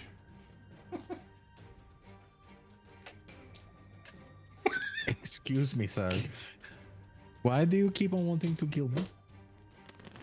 If He you kill wants his buddy Mordecai, back on that side of the screen. if you kill Mordecai, I'm bringing in Andros. It's I don't. All right, I'm gonna re-roll that damage then. With 30% more horny. That's a lot of horny.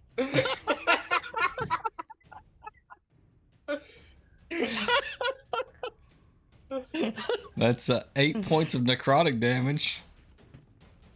My name is Ellen, and I approve of Could have this been a lot message. worse. A whole 8 points.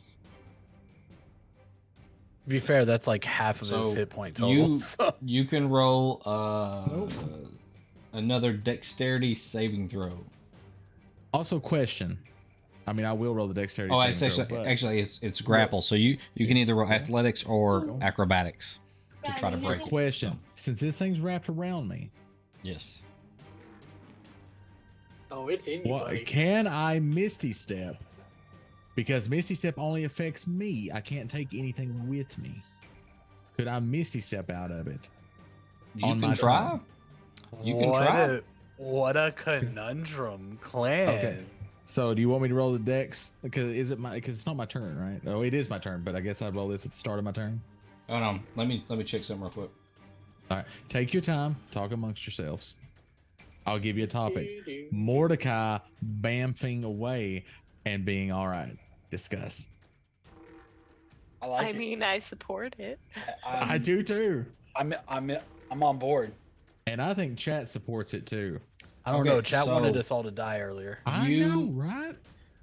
So it is the start of your turn. You do have the option to try to break the grapple, or you can do anything else you want to do. So go ahead. Okay. So I can try to break the grapple, and then I can try to do the thing with my reaction. Well, my bonus action. Right? You 'Cause can. Misty Step is a bonus action. You can breaking the grapple is just another option for you. So you can try whatever you want to try to get out of one this. or the other. Okay, so one or the other. All right, so Mordecai is going to try to Misty Step away because he's Misty Step before, and he thinks he can give it a shot. All right. So he is going to Misty Step. Okay. Try to Misty Step. So here's the debate. At what point does something external to your body become part of you? Right? So when you eat like a piece of chicken, at what point does the chicken become part of you? I think the thing would Yeah. have to be all the way in you, in your belly. Plus, there's also the debate of separate consciousness. Yeah, because I think the spell would read that. Are we it's talking like a living physical? creature. This is gonna take a while if we get metaphysical. into this. Yeah, I'm just let's joking. yes. When's the like see after the roll type deal. Welcome to After the Roll, chat. You thought All right. it was gone, but it's back. You tried to Misty Step over to where again? Let's see. He is going to try to Misty Step. Right there. Okay. All right. You Misty Step, and because something cannot come along with you, it drops off of your body right there next to Toril. In the immortal words of streamers everywhere, let's go. You appear, and you're just gasping for air over there. I'm going to throw up now. Please don't look. All right, that's your bonus action, right? So That is my bonus action. you have action still if you want to use it. All right. Well, with the action, then I am going to. That's made Mordecai angry. Don't want to put baby in a corner. I don't like him when he's So angry. he's going to use one sorcery point to. Well, actually, no, he's not because it didn't seem to hurt him last time. But he still wants to do it. He's going to cast Firebolt on the one that tried to get in his body. Okay. You're gonna just you're using a sorcery point? No, Okay. I'm not. All right. No, Yeah, he changed that's his mind. fine. All right. Which one are you firing at? The one that came out The of one you? that was the one that came out of me. Yes. Yep. The Yep. one that I was intimate with. Yeah. I knew it. All right. So that is 25 to hit. That hits. And that is 10 damage, max damage. All right. Nobody puts baby in a corner. All right. You hit it again, but you feel like it's not doing as much damage as you think it should, but still. Mordecai just looks at his finger. I would say that Smacks it. you do feel like it felt some of the burn though, but you feel some of the burn in your throat too. So. Oh God, you've got chlamydia. No, no. All right. So Elreal, I guess your turn. Since our Wait, you turns, Technically, he has movement. Do you want any movement or? No, he's throwing up. It's good. His Elreal. movement is the stuff coming out of his lungs. Okay, cool. since our turns happen at the same time, Elreal looks over at Mordecai and is like, "I'm sorry, bud. Hopefully it hurts it more than it hurts you." And he swings right about the same time Mordecai's Nice. misty stepping. So Oh, man. he makes contact with the ooze creature right as Mordecai misty steps out of it. All right. That is gonna be a dirty 20. That hits.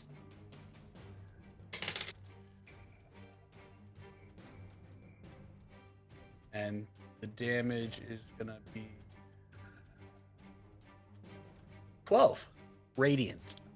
Well, radiant, and you see this thing just kind of burst into like two halves, and just and liquid splatters all over the walls there. And for a second he goes, "Oh no, Mordecai." And then he looks up and goes, "Oh." You're Mordecai in the corner. Yeah, that's what he hears. Dude, stop. All right, round 3. Tricks. Can I run Oh, yeah, you can. Yep. up in here Mhm. just to get set up for the next turn? You can also lose your cool up in here. Damn it, Clan. Oh, Um, man. Trix zapped and dashed last turn, so she's fumbled her shotgun back in her hand, and she sees Meridius send one flying towards her, and she's like, "Oh shit!" With the thing still held in her mouth. "Oh shit!" She's gonna shoot down at the one next to her. Okay. 14? 14 hits. Yay! Just barely. I'm taking it. It's mine. That's 7 damage, and she bounces off the damage. ceiling again. As it's flying through the air, you just splatter it and turn it into liquid, and it hits the wall. It just slowly slides down the wall. Ew. Yeah. Ew. And that's it. She's good. That's it. Keltash. Yeah. Okay. So, since he's got this one grappled and ain't using his crossbows because that's kind of awkward.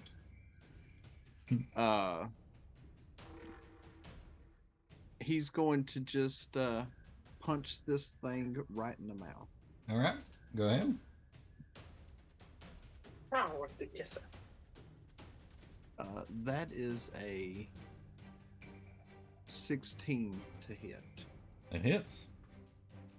So should just 3 be damage. one plus his strength. Yeah. So 3 damage. 3 on the damage. punch Okay. to the face. All right. So he's pretty much just holding it by one. His finger. fist goes into its face, and he pulls it back out, and it leaves like a fist imprint in its face for a second. Ugh. And that'll end his turn. He'll still be holding on to this thing. All right. Talver.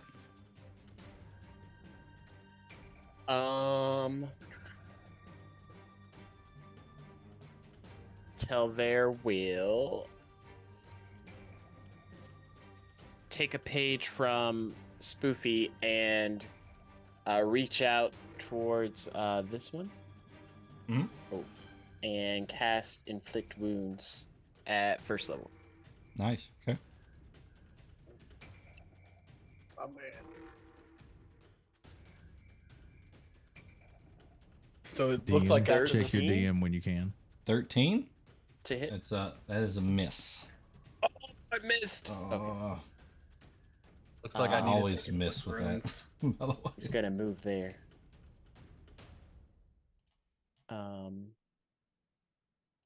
Then that should be it, I believe. Okay.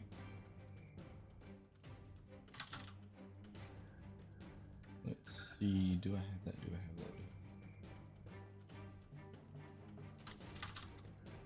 that? All right, Spoofy.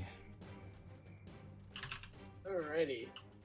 So, let's see here. Let me show you how it's really done. And I'm gonna cast Inflict Wound once again on this one, like, directly next to me.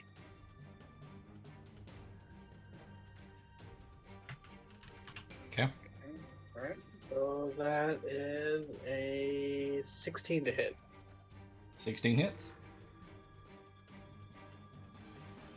Oh, and you have advantage because you're flanking that. Yeah, because it fell from the ceiling. Yeah. You're flanking it. That, with oh, that is right.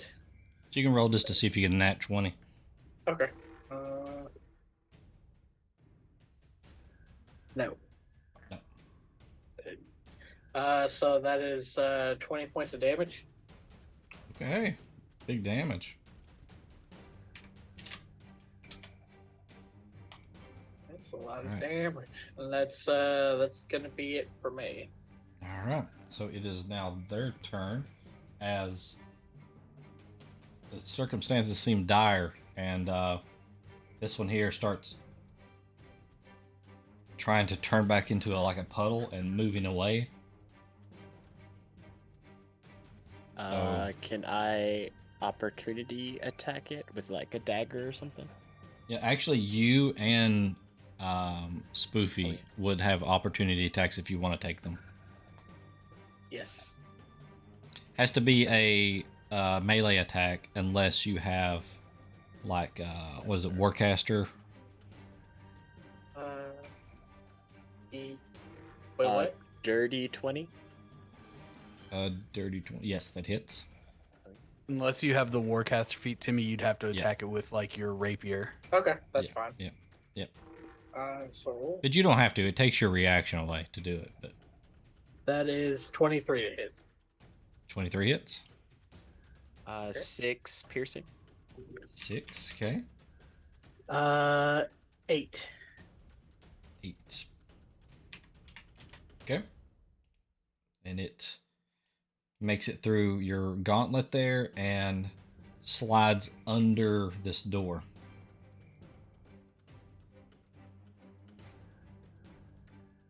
Okay. The one over here, it starts to move away. Yeah, it's swing. And Spoopy's already used his reaction, but Elreal, you can attack if you like. That is a 21 to hit. 21 hits.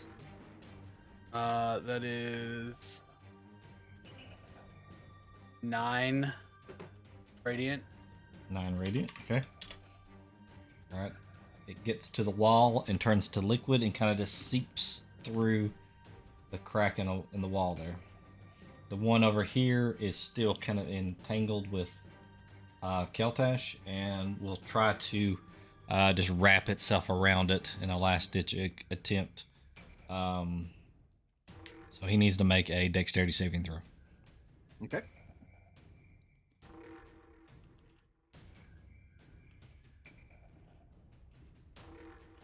That is a 17. 17 works. Yep. So doesn't happen. And now it's your turn, Meridius. Okay.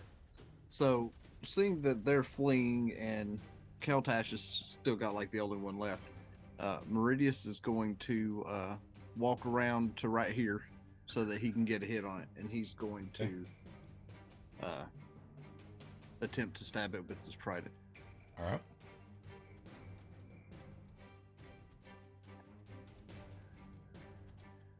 I can just see the imagery of Keltesh holding this snake-like creature, and it's like squirming and hold it still. That is a 22 to hit. 22. That hits. Okay.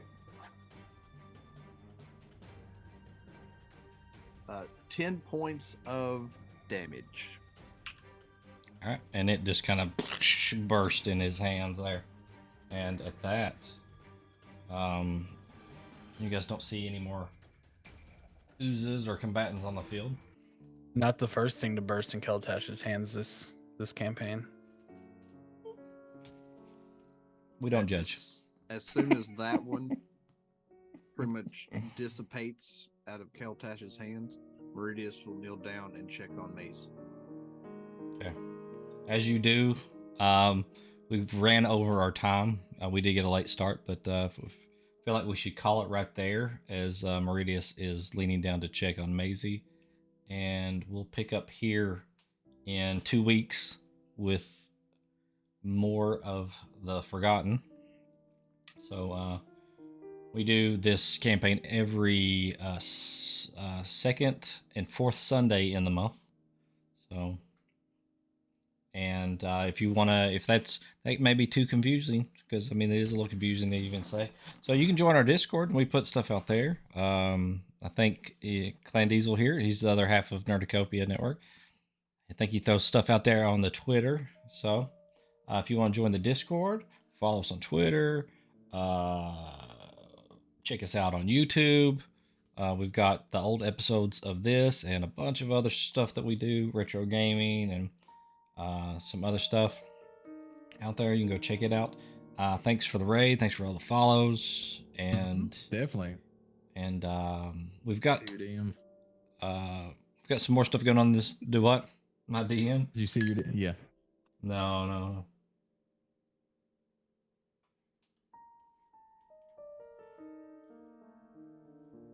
Oh, we got a raid from singles. Was it single? No. I'd say raid them.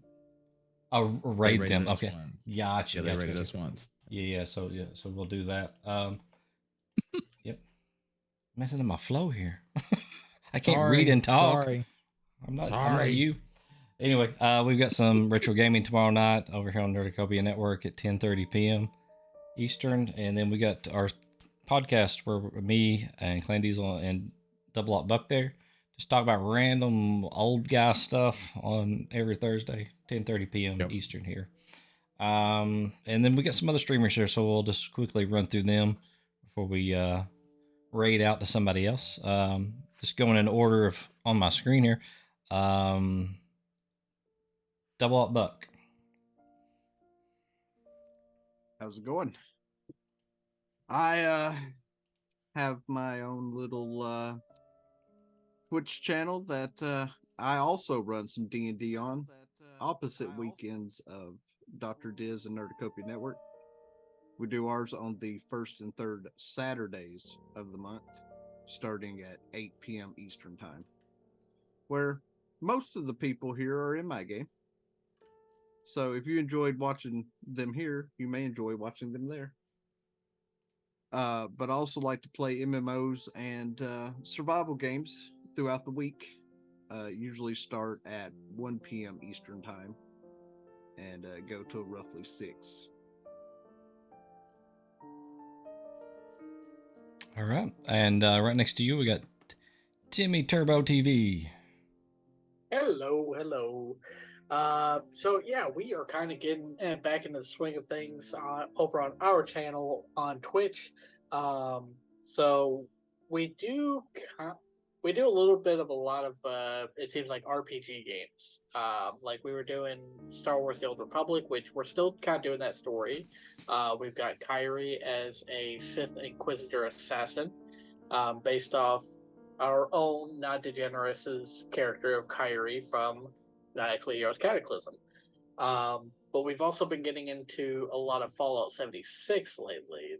I want to try that with you guys one time. Please do it. You can come hear Tim scream like a girl when he gets jumped. Listen, okay? Worth the Wendig- price of admission. Soloing Wendigos It is was not great. fun. I Soloing got in a Wendigos fist is not fight with a fun. Yao Guai. For those who don't know, that is a gigantic bear. I thought it was the guy from Gremlins. She is a Russian bitch who will punch That's bear. Mogwai. Oh, I know. I just have to link them together. But yeah, we are live, and we try to be live every Wednesday at 7 p.m. Eastern Standard Time. We typically go till about normally like 10:30, 11 p.m., not too terribly late. But please feel free to come check us out. I'd love to see you all there. Hey, also, if the bunny was still in the party, we could have got away with the joke, silly rabbit tricks are for kids. Ah. Oh my god. We almost That had would've made comedy me gold. so happy. Oh You my have god. no idea. We gotta Oh, get no. Malmox back in here for at least one episode. Just for like a brief guest slot, just to come in and say that Yeah. one line. All right, on the next scroll down, we got Big Sly TV. Yeah, we're back up and running. We are actually doing stuff on Kick right now, giving some fun little test stuff over there. This week we'll be going from 12 to 5 Central Time, maybe 12 to 6 depending on. We'll be doing a lot of Destiny, and if I get caught up, maybe a little bit of Diablo as well, but mostly a lot of Destiny. Nice. Yep, we tried out Kick a little bit over there, and then we decided to stay over here for the D&D at least. So we'll probably be doing retro on Twitch tomorrow, I'd say. So, and then we got Judgy DM down there. He likes the D&D stuff too. He's crazy like me and likes to run games. Probably a few too many, Diz. I know. At least you're smart enough to like counterbalance. But this coming week we have, I think, another episode of Fate of Ukador. And then that is coming to a close here soon. There's only a few more episodes left of it before the campaign's done. But we do have more fun things happening next month, which I don't want to spoil anything, but it's going to be crazy. So be sure to check in and see what's happening there. Yeah, I'm waiting for my opportunity to come over and play one of your games. Oh yes, I missed out on the last one shot there, but I was out of town there, so but it looked fun. So You missed Stanith. I did, yeah. And Stanith missed his attacks. Yeah, he missed killing everything, so it's fine. Hey, don't kill me. They were stolen, Chad. Go watch the VOD. They were stolen. All right. Again, thanks for the raid. Thanks for the follows. It's awesome. Stay tuned here. We're gonna go raid Single Step Gaming. Well, actually, you can. No? I think they went offline. Oh, they went offline. Who we're gonna raid? We can't raid any, but I don't know. We can't raid anybody. Uh, We'll find can't raid somebody. anybody. The only who is in the directory? We'll Let's find see. somebody here. There's All right. Well, older eye. hang in there. We'll roll through the end slides here, and then we'll raid somebody here. We'll figure something out.